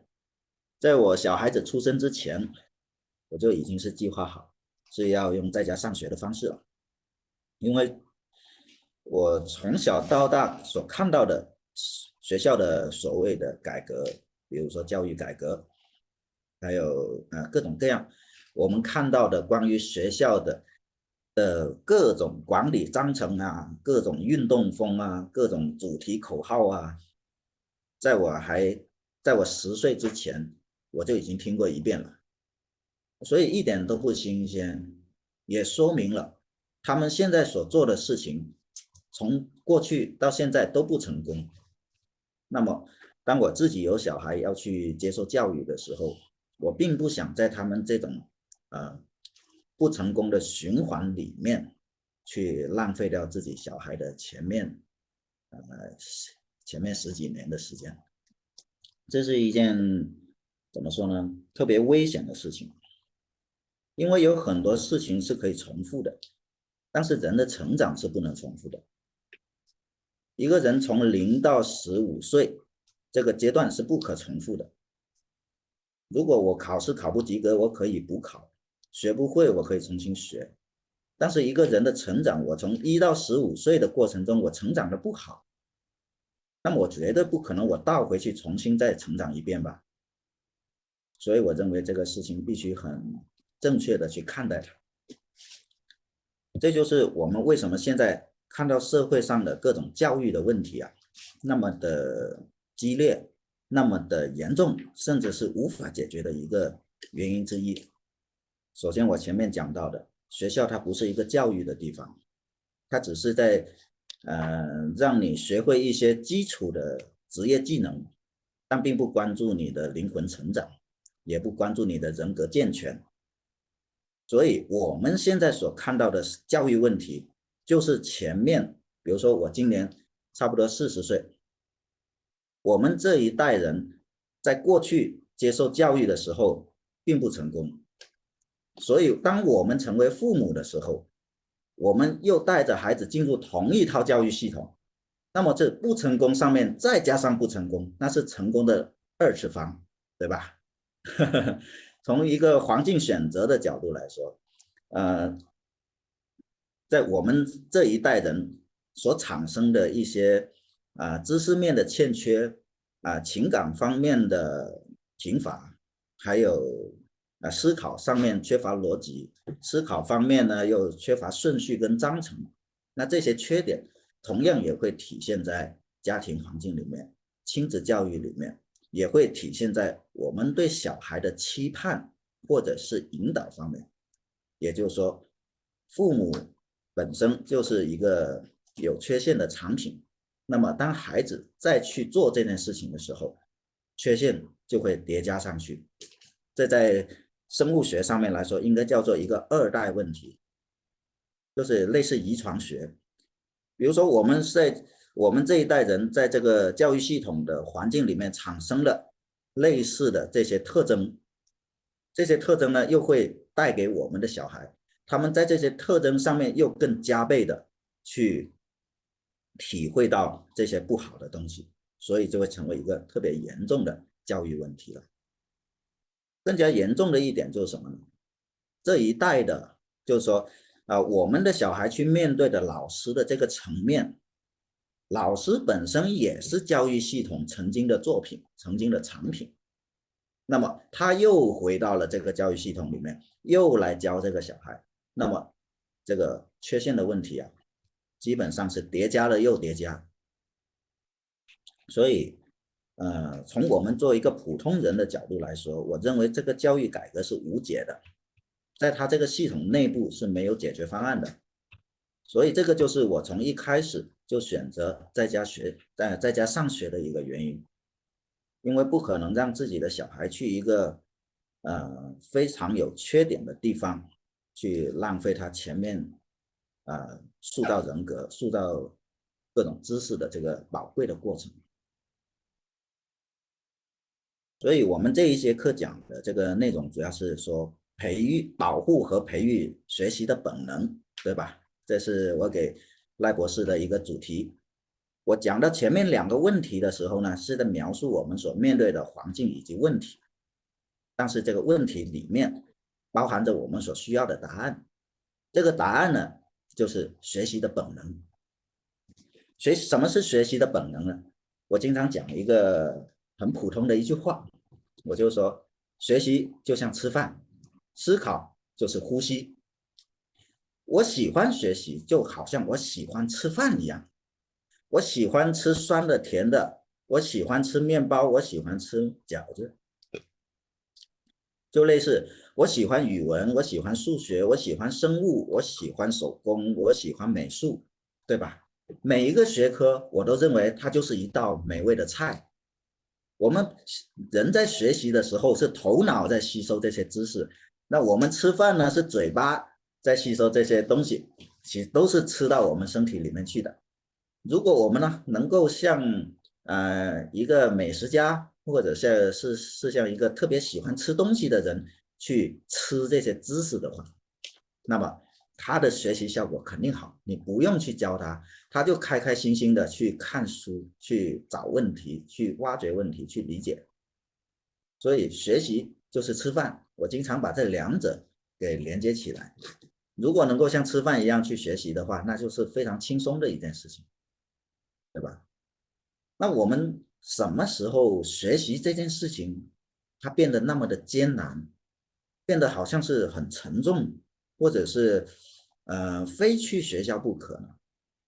我认为这个问题啊，它不应该存在。我们见过很多厌学的学生，学习不好的，逃学、厌学、辍学，不想上课，一听到上课写作业，整个人就好像压力很大很大，非常拒绝，非常逃避，对不对？经常有这样的家庭，这样的孩子，那他是不是像一个厌食症的人、没胃口的人、肠胃有问题的人看到食物的状态呢？那他里面，他的身体、他的思想、他的精神里面一定哪里生病了，对吧？如果是一个健康的人的话，他应该是很开心的去吸收这些他不认识的东西，就好像去吃没见过的食物一样。所以我们先要保持的这种学习的本能，就是吃饭的本能。我们要像吃饭一样去吃这些知识，什么都可以吃，开开心心的吃就好了。我们人类积累了这么多的知识，这么多的学科，非常的精彩。我们学习的时候应该是像畅游在知识的海洋，我们应该像去到游乐场，去到万花园，去到一个非常开心活泼的地方，然后尽情的去享受、去吸收、去体验这些知识的过程。如果能够做到这一点的话，我们绝对不会去担心这个小孩他未来会学什么，或者他不愿意学哪一科，对不对？就好像我本来就胃口很好，那么我不担心我是不爱吃饺子，或者不爱吃拉面，或者是不爱吃米饭，对吧？这是核心的问题，这个核心的问题就是学习的本能。但是我们很多人可能就会忽略掉了这些事情。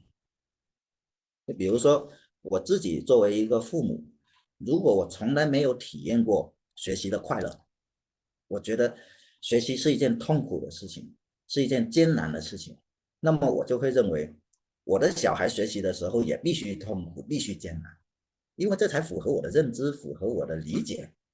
那这个时候是不是很莫名其妙的就给他增加了痛苦呢？是吧？我们中国里面讲的话，学海无涯苦作舟，对吧？书山有路勤为径，这本身呢有点小问题。学海无涯是对的，因为我们人类的知识特别多，特别广阔，就像大海一样。那为什么要苦作舟呢？是吧？你就不能快乐做舟吗？你就开开心心的去看去学习啊，就好像你吃到了，你去游乐场玩了这个又在玩那个又在玩那个，你去吃自助餐，我吃了这个又吃这个又吃那个，多好啊，多开心啊，是不是？这个过程呢，其实就是我小时候学习的过程。我小时候因为我爸爸是校长，学校里有个图书馆，我偷了他的钥匙，然后去图书馆里面看书。我自己一个人在图书馆里面，所有书我都可以看，开开心心的看一整天。这是畅游在知识海洋的感觉，真正是这个感觉，非常的开心。所以我现在我是尽量的把这种开心带给我的小孩，让他在学习的过程中感受到快乐，开心的去吸收。不管他学什么，只要开心去学，他肯定能够记得住，理解得到。但假如说我是要让你很痛苦的去学，作为一个正常人类的情感来说，痛苦的东西我们一定要屏蔽掉，一定是抗拒跟拒绝的。那这个时候我的情感上就跟这些知识是隔离的，我不会主动的敞开我自己去迎接它。因为学习本身呢，它还有一个情感过程，学习不是把这些知识输入到头脑里面去的，学习是知识跟我学习过程中的情感体验绑定在一起的。如果我的情感是快乐的、开放的、热情的，那么这些知识自然就进得去。如果这个过程中我是痛苦的、抗拒的、隔离的，那么这些知识怎么样也进不去。大不了我拼了命考完这个试，拜拜。考完这个试，我恨不得像扔掉擦屁股的纸一样，把它给扔掉，冲进厕所里，因为我很抗拒它。所以我们一定要搞清楚这个学习的本能，父母是否知道这件事情，老师是否知道这个事情。如果父母跟老师都不知道这件事情的话，那他就绝对不可能鼓励学生去体验这种学习的快乐。这个问题是大家需要思考一下的。比如说在座的各位，我们都是父母，你是否体验过半天的时间，或者好几个小时的时间，拿着一本书开开心心的看，忘记了时间，忘记了你肚子饿，忘记了你其他的所有事情，然后你就看着这本书看呀看呀，沉浸在里面，忘记了这些东西。这个叫心流，这个词大家应该有听说过。这种心流的学习体验才是快乐学习的一个很实在的感受。那么如果你父母没体验过，你就会觉得你上完40分钟了吧，是不是得去上下一课啊？你这个东西已经看了1小时了，你是不是得再去弄一个别的东西？他没体验过这个东西，就自然不能去理解，不能去传授。那我们在座的所有父母就应该自己想一想，有没有过这种感觉？这种感觉它有没有出现在我们的学习上面？如果没有的话，那有没有出现在爱情上面呢？有没有出现在吃饭上面呢？有没有出现在旅游方面？任何你觉得你开心的点，任何你觉得开心的事情，开心到忘乎所以，开心到流连忘返，不愿意离开，那种感觉能不能？我说能不能哈？因为要操作的，这种感觉能不能把它嫁接到学习上面去？你如何去创造它，设计它，让它出现？这才是我们自己作为这辈子你体验过才值得嘛，对吧？你体验过才知道这种开心快乐的感觉是什么，这种心流的感觉，它可以出现在任何事情上。但我们今天讨论的是如何让它出现在学习上，对吧？这个如果体验过你就懂了，你就知道怎么去让你的小孩开心快乐的去学习去吸收。那另外一个老师他知道吗？我们的小孩他去上学，他所面对的那个老师，他知不知道学习的快乐？如果他不知道的话，那是同样的现象，他会认为学习是必须去做那么多作业，去做的那么痛苦，去修改改，去搞来搞去。他认为这是他努力的过程，这是他管理的过程，他认为这是合理的，但实际上他是错误的。假设老师他没体验过这种学习本能，没体验过这种学习的快乐，那么他所做的所有事情都是一种强迫，都是一种约束，或者是强力的让人家去遵守规则而已。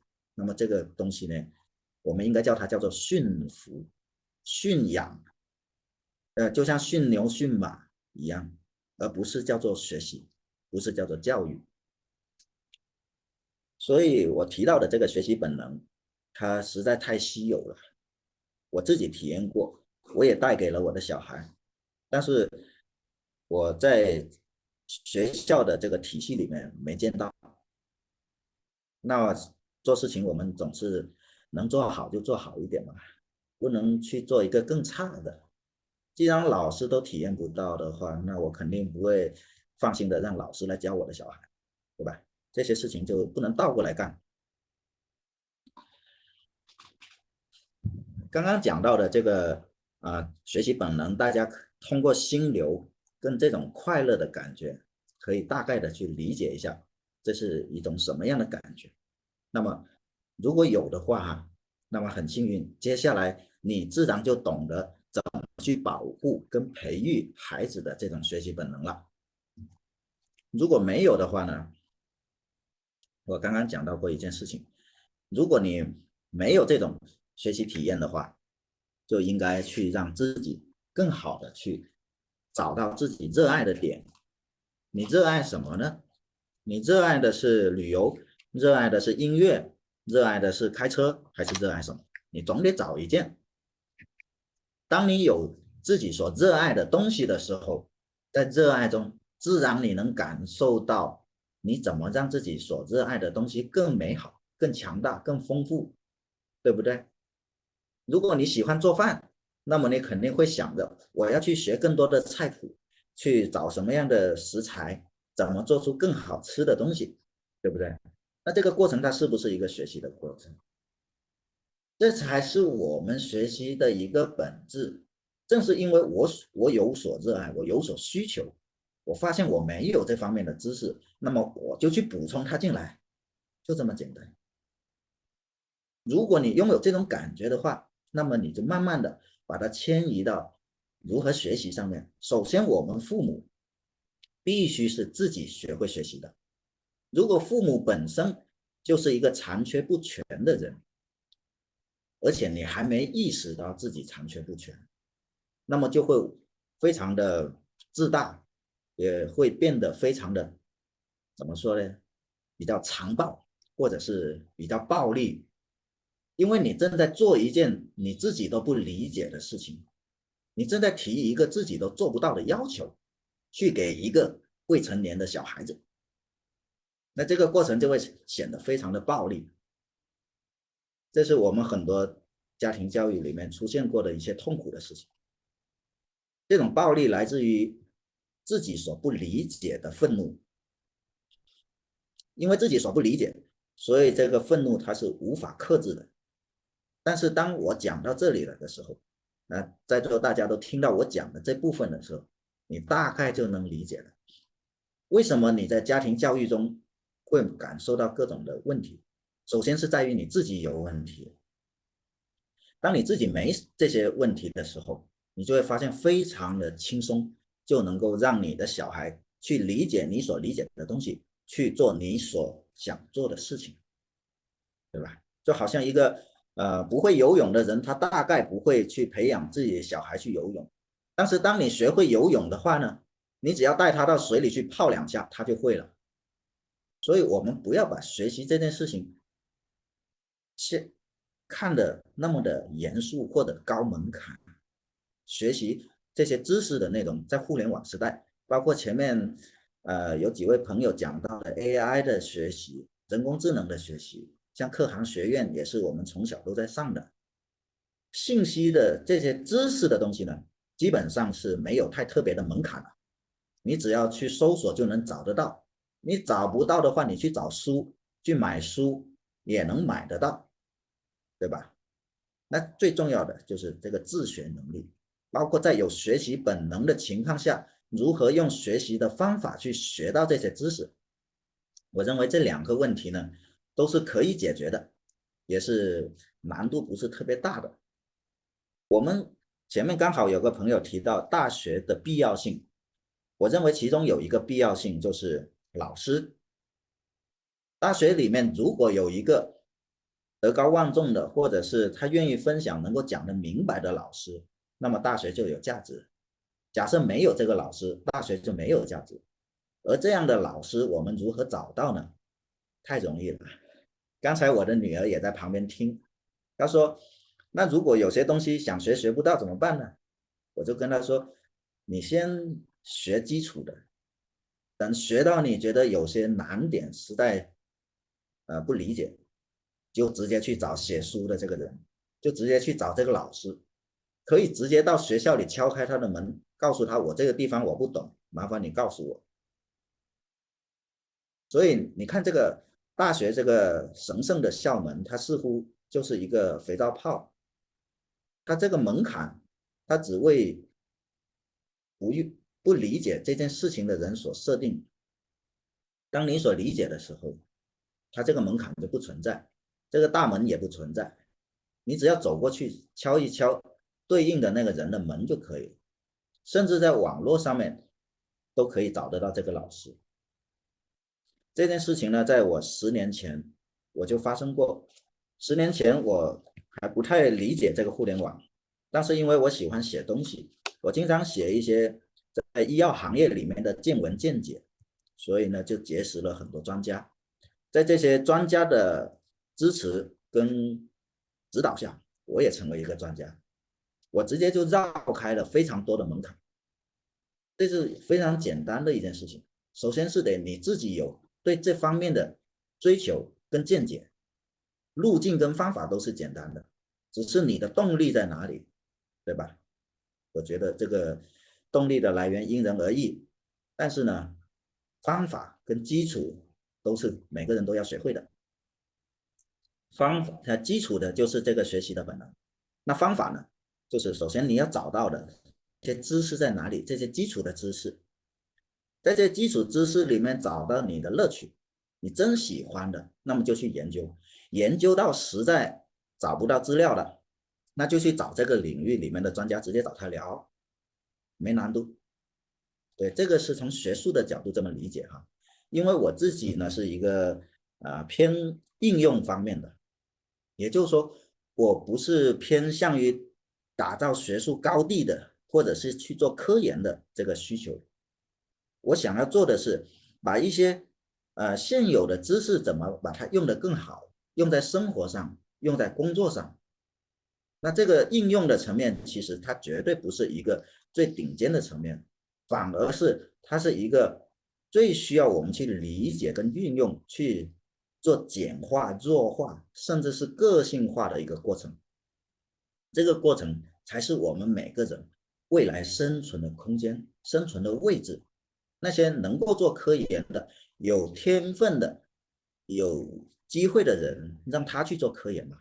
那我们不是特别感兴趣这个方向，那我们做应用，我们用最好的这些人工智能、这些产品、这些模式、这些文化音乐、这些各种东西，整个世界都可以为你所用。那你用来去创造其他美好的生活，用来去为其他人创造产品跟服务，这不就可以了吗？这样你就能够创造自己的商业模式，有你的收入模型。有了收入模型以后，那么你在这个社会上面的生存，它自然就有了物质的基础。然后重复再讲，你还是保留着那个学习的本能，那么不耽误你去享受美好的人生。你可以在50岁的时候突然喜欢去骑马，你可以在60岁的时候想学一下音乐，你可以在70岁的时候觉得我要去开一下飞机，都可以。这个学习本能只要在，才是终生有效、终生都有用、时时刻刻都在发挥作用的地方。它这些东西呢，可能我们作为父母啊，会有一点点小顾虑，就是说未来会怎么样？我们的孩子如何去面对未来？这个是每一个父母都在反复思考的问题。那么当我们思考不出答案的时候，会闭上眼睛，把孩子交给学校。学校承诺给我们一个未来，学校承诺给我们一个答案，但实际上我们看到的，他并没有能力去实现这个承诺。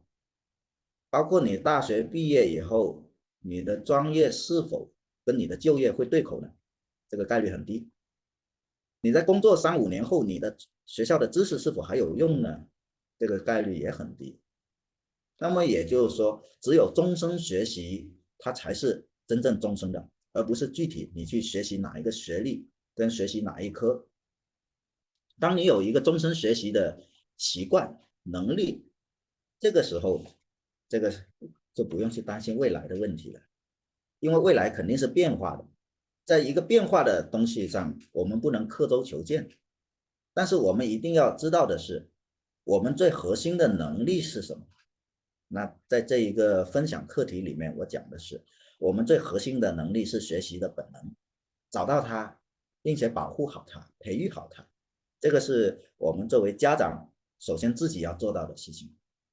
当你能做到了，孩子教育的问题也就解决了，因为你会了，孩子很容易就学会。你不会呢，永远都会在一个相互纠结、相互要求、相互折磨的一个过程中。这个就是我自己的这个学习的体验。因为正是因为我以前我在学习，我还是一个学生的时候，我的学习成绩很不好，所以我才会强烈的感受到学习的重要性。如果是那些学习好的话，他可能会觉得这件事情很轻松，他就解决了，反而不会掉过头来反复思考教育跟学习的问题。而因为我学的不太好，我要思考的是，具体是我有问题呢，还是老师有问题，还是教育模式有问题？那最终我得出的结论是，他们有问题，不是我有问题。那这样的话，我的人生是非常的轻松的，因为我自己首先保证了我自己自信跟人格上的完整。虽然成绩不好，但是我并没有被太大的打击跟批评，我一直在隐藏跟保留着一种我不明白的东西。当我初中跟高中还有大学这10年非常痛苦的度过的时候，我始终都知道学习它应该是一件快乐的事，因为我在小学的时候体验过了，只是后来实在没机会再遇到过这样的老师，没遇到过这样的学习环境，但我知道它是存在的，所以我一直保留着这样的一个希望。我并没有说学习这件事情我这辈子我就再也不碰了，而是一直保留着这样一个希望。当我大学毕业后，我在工作中反而更加自由轻松的去运用这些学习的东西，我成长的比任何人都要快。那所以这就是学习方法的问题。学校虽然作为一个教育机构，但它并没有教你如何思考，并没有教你如何学习，反而是通过各种无聊的毫无意义的东西在打击着你学习的本能。所以这个是我的人生经历，而且也是我已经解决好的问题，在这里跟大家做一些分享。如果群里在我们这个课堂里面大家觉得我的内容呢太过刺激的话，可以稍微喝杯水缓一缓，因为这只是对我来说只是很轻量级的内容。当然我们要交流一些更深度的东西呢，需要有一定的信任基础，要不然呢也不能随便乱讲，免得实在太刺激过头了不是不是，其实你很多的 point， 很多的论点我是认同的。一个学生最重要的是帮他们找到他们的挚爱，他们的 passion， 不是要强逼他们学这样学这样，那是很累的。如果还有你说的，如果一个妈妈自己也不懂什么是真正的教育方法，那你怎么教育你的孩子？这是很重要的一点。那如果你不懂，你就是要强逼你的孩子做这样，强逼你的孩子做那样，强逼你的孩子天天做功课，没有时间睡觉，那只有的就是互相折磨 ，family conflict，这是不对的。所以帮孩子找到心流是很重要。我也通常的很多事情都有心流出现。教书的时候我会有心流，因为我太爱教书。还有我写论文的时候，写 homeschool research 的时候，我的心流就是在哪里。我写的时候，我会换字睡觉，换字吃东西。我知道那是我热爱。对对，就是这种感觉。所以我在教育孩子的时候，我很强调帮我女儿找到她的 passion， 慢慢来，你用时间去找，不用心急。他们有他们的步伐，他们有他们的时间，他们找到了，他们就会尽全力去做，不用你推的，不用推的。对，他会这个自驱力跟主动性，他就自己就产生了。对对对，是的，学习就是吃饭，学习就是吃饭。对，吃饭都是这样，我非常认同。不是每个人都喜欢吃牛肉，也是不是每个人都喜欢吃菜，他们有他们特别的喜爱的吃的东西，好像我们读书一样。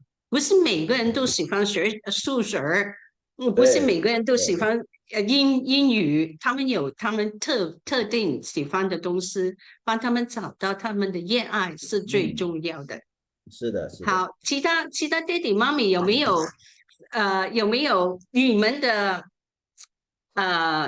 你们的想法是怎么样去培养你们的孩子的心流？怎么去帮你们的孩子找到他们的 passion？ 你可以表达你们的意见。Dr. Mina, we are talking about how to cultivate the passion, how to help our children to find the passion. When our children have their passion in learning, you don't have to push them. They would do it automatically. So do you have any technique for cultivate the student to find their passion, to find their motivation, intrinsic motivation? What I have seen in my life as an educator, as a mom, that I mostly take the lead from the child himself or herself, right? So if your child likes to build things, if your child likes to paint, you just have to provide them the tools. And I feel that if you provide that right tool to the child, they would flourish and they would learn more. You would not believe at the age of 50, I am still learning. I mean, today was such a learning. Both the presentations were amazing and so inspiring. And in my book, the one that I have written already, Are We There Yet? That's what I talk about. And that, you don't have to push the child, because in school, the environment is totally different. At home, I mean, if you nourish the child, if you see their direction of where they are trying to go and you just help them, you nudge them, they want to learn more about it. They would not go back. They would go, maybe they would really thrill you with what they can perform. So I feel, and each child has their own passion. It's not necessarily that each child will be loving math or science, but whatever they do, I feel if we can help them to find their passion, that will flow in other directions too, because I was like that. So I'm more artistic, creative. I'm not a math and science person, but slowly as I grew older and I started understanding the workings of the world, suddenly math and science became very important to me. But my parents never pushed me into doing, math all the time. And I feel schools sometimes, because they are so methodical and they're so set in their ways, some kids do not flourish. And it all depends on the personality of the child. So whatever the Mr. last presenter was saying was so good. I could really relate to him, what he was saying. Like, it's a very funny thing that I'll tell you, but I used to tell to my daughter, because I feel the schools here, especially in US, in India, we had very structured, everything was by rote. If I had less than if I come with 100, my mom would say, how come you did not have 102? Like, that kind of strictness my parents had. And both the parents are very well educated and come from a educational family, academia myself. So, I never pushed my daughter into that. And I used to tell my daughter that, hey, you socialize in the school now, come back home and study. So I actually used to make her study what I wanted her to, get ahead in school. So I think it's you just have to take the direction from the child to see, not push them, but provide the tools. And the other thing is, I feel that as a parent, if you read in front of them, right? If you engage in the activities that you think would build the character of your child will do it, because you become the inner voice of them, right? What you do. So if you're shouting, or if you're, always telling them to do this, and that's what they learn. But if you don't have to tell them, you show them how it is done, and they would take it, they will imbibe it. They would think, okay, my dad is doing it, my mom is doing it. Okay, what is it so interesting that I have to, am I missing it out? The FOMO is there in the kids also. So, that's my life learning. And I think we should produce more life learners, because see, ultimately, not necessarily whatever way we are learning or doing things, even I don't know what subjects, so many things have gone banal now. We don't even have those. Like from CD to compact disc, everything is gone, right? Everything is in the cloud now. So we don't know what our kids are up to, but if we can give them the life skills, right? The growth mindset, the self-affirmation, to think for themselves, and not to be taken in by any peer pressure, to have self-confidence. That's what we need to give them. And it doesn't matter what they learn, what they know. If they're confident, if they know what they're doing is, and figuring out what is right and wrong, right? Ethics is very important, because technology is nothing but, it's like a tool, it's like a knife, or you can do good things with it, you can do bad things with it. So just teaching them what is right, and be themselves, be a good person, be a good human being, be a learner. I think they're all set in life, because Alvin Toffler says that, in future, it's not the haves and the have-nots. It's, how quickly we adapt ourselves to the new technology and the new circumstances that the human beings will be, be facing in the future because of the changes in the technology. So that is very important. The growth mindset is very important. Empathy is very important if we want to sustain, and sustainability is so important. Mr. Chance, as you said, it's really important to integrate sustainability into our programs. Yeah, and I think that's what my take is about. And I think homeschool education is a great way to teach our kids, and to have that freedom. I think those are my thoughts, Dr. Lai. Yeah, I totally agree. Growth mindset, happy mindset, that is very important. Growth mindset, you will train your kid, you will help your kid cultivate a mind to embrace challenge as a learning journey, as a happy thing, because they will know that they will learn from it rather than feel sad, feel unhappy about it. Yeah. So, yeah, very important. So what about the other homeschool educator? 其他的 homeschool educator， 你有没有你的意见？可以，你哈 Hello. 请说。 Hello. May I ask a question, please? I'm not very clear about how students studying at home can get the GPA required by American universities. So please give some specific instructions. Thank you. So so of course, if you are outside of the country, you will not have a GPA. but there are ways that they, if you can provide some kind of documentation, as to say your child has done from your home country, they've done some kind of math course or English course, or even if you have done some courses, but if you can provide some kind of standardization or testing from outside, I think that should be good. And then in US, we have equivalency agencies that work with different countries, so they can help you with that. Do you have some recommendations of this kind of agencies who can offer this kind of I service? have few, but not on the top of my head, but I can definitely send it to Dr. Lai. Thank you very much. And most of the times the schools will tell you, the universities will tell you that, hey, we do not understand your transcripts or the level, can you please have it? And so there are different agencies that I can definitely share with you. Okay, thank you. You're welcome. I think another way you can do is you do well for your university entrance exam. Actually, that is the biggest indication that you meet the entrance requirement of the university. When your score on the public exam is good enough, and then for a homeschool student, you can the homeschool educator can create their own homeschool transcript. I did the same thing. You mean we prepare some documents?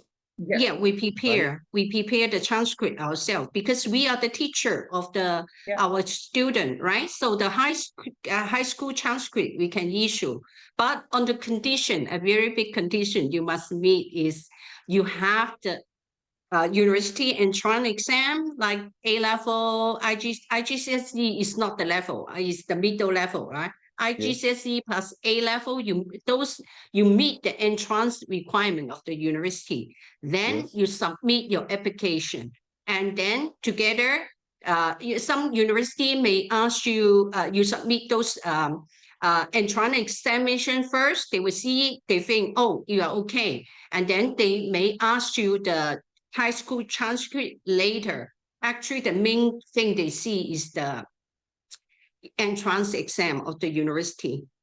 Okay. So SAT and ACT would be a great examples if you can give those. Those are great indicators as to how prepared you are, because it gives them the whole idea of the sciences, history, and everything from math, science.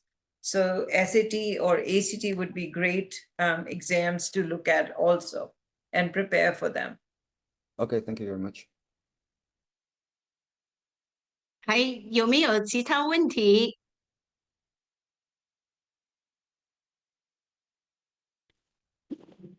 北本的录取的基点的话，可以用几种方式来解决。第一种就是 online school， 就是像斯坦福高中的方式，它可以提供这个基点。但是呢，美国类似于斯坦福在校高中那个在线高中的方式，这种学校呢有10几家，基本上都可以提供这种基点。但是它的一个问题是什么呢？就是说它一个时差问题。就是你上课有个时差，还有一个问题呢，就是它需要费用，它并不是说像可汗一样它是免费的，它需要一定费用的。这个费用呢，相对于国内的公立学校来说是昂贵的，它和国际学校的费用可能都差不多。比如说你在国内上一个国际学校的话，可能要10万人民币到20万人民币，那斯坦福高中的费用也大约差不多这个费用。所以说呢，你说我们是去一个在线高中的方式去学习呢，还是去上一个国际学校呢？那你这个它的价格上的优势并不是非常明显。那如果说我们说我们的费用如何节省呢？就是说我们 homeschool 呢，它有一个曲线救国的一个路线是这样的，就是说第一，我们在国内没有学籍或者是没有上学的话，我们用 homeschool 的方式可以采取自考的方式获得一个学历。自考的方式获得学历之后呢，然后马上在国内考研究生，考完研究生之后呢，然后就可以丝滑的平移到美国的博士，就是可以去读美博，这是一种路线。还有一种路线是什么呢？就是说我们可以让孩子在可汗上面修完了之后，拿着可汗的修完的记录去申请美国的社区大学。美国的社区大学呢，只要符合一定的条件，比如说孩子是多少岁，你有没有学历，它都是可以录取的。或者说你孩子不满足这个年龄的要求，你有学历也是可以录取的。美国的社区大学的录取了，它是面对全球的，门槛是比较低的。现在社区大学读个2年，然后再使用社区大学的学分，然后平移到美本里面去。那你在美本，比如说我读一个社区大学之后，那我的成绩比较好，我的这个平时的这个学分修的比较好 ，OK， 那你可以平移到斯坦福，然后斯坦福读2年，社区大学读2年，2+2都等于4，最后拿一个斯坦福的本科证书，这个是非常合适的。我周围有类似的案例，在走社区大学，就是在国内用可汗刷到一定的程度之后，直接走社区大学，直接转到美本上去。这是一个方式，但是要注意是什么呢？就是美国对于非美国身份的外国学生，特别是大陆，它稍微是有一点点，是吧？这个含义大家体会一下，因为现在的风向不像以前这么友好。那还有一种方式就是我刚才第一个讲的，就是在自考，国内自考，然后拿着自考的学历走中国的研究生之后，然后再考美国的博士，这条路线安全度比较高，而且的话收益也比较好。好，我的分享就到这儿。谢谢你的分享。那what about Dr. Mina? What is your opinion that he think can use the community college in USA enter there because they have low. You can see the translation, right? Yeah, so I absolutely believe it, sir. Whatever you're saying, in fact, if I have a single mom or parents who are in some kind of hardships, I always suggest that route. And it's a wonderful, and especially for, say, there are some kids, they might be brilliant. And I've seen another thing, if your child is confused about which major to take, I always say, let's do 2 years of community college, because those are like base minimum, the general credits that they have to do anyways. They do the specialization towards their coursework at the end of the 2 years, the last 2 years in junior. So as a freshman and sophomore, you can do it in community college, and then you can go to the college, transfer those credits. And that's what I was talking about in the community college. They feed into that. If it's easier, you can go to those colleges that feed in, community colleges that feed into the university that you want to go to. And then you can use that method as well. So what about his point mentioned about that can study in the community college and then use the community college, they should be associate degree, right? And then enter into the top uni like Stanford University. Is it possible for doing that? So mostly I have seen, and again, it's not a norm. In Ivy Leagues, they don't look, they don't look it too well. If you're coming from a community college, that is rare. Mostly they try to see, because their admission rates are extremely low. It's like 2%, 3%. So they are looking for students who are coming there directly, because these universities are like business houses, right? They want money from the beginning. I mean, most of them do not want to take students from community colleges, but there's always an exception. If they see an exceptional profile of the kid who has a potential, and that would help them promote their college, or they know that they would be very successful after they come here, and they will, add value to their environment, they admit. But it's very few and very rare. So 你听到 Dr. Mina 的意见吗？就是比较小，接受 community college 的学生比较小，因为他们的 acceptance rate 是很低的，那个最顶尖的大学，所以他们就是从基本就从那个 bachelor degree 去收你，那个机会就大一点，这样。可是整体的机会也是2%，就是这样的。也是蛮艰难的。好，那我们今天也是要这个时间要结束我们的会议。再次谢谢 Dr. Miner、Chance 还有兰兰爸爸。We have to end our HET tonight. Thank you so much for Dr. Miner. We really Thank you so enjoy much. everything you provide for us. Thank you. Thank you. Thank you. Okay. Thank you. Bye Thank you, bye. everyone. Bye bye. Bye-bye. Bye Okay, bye. bye-bye. Bye bye.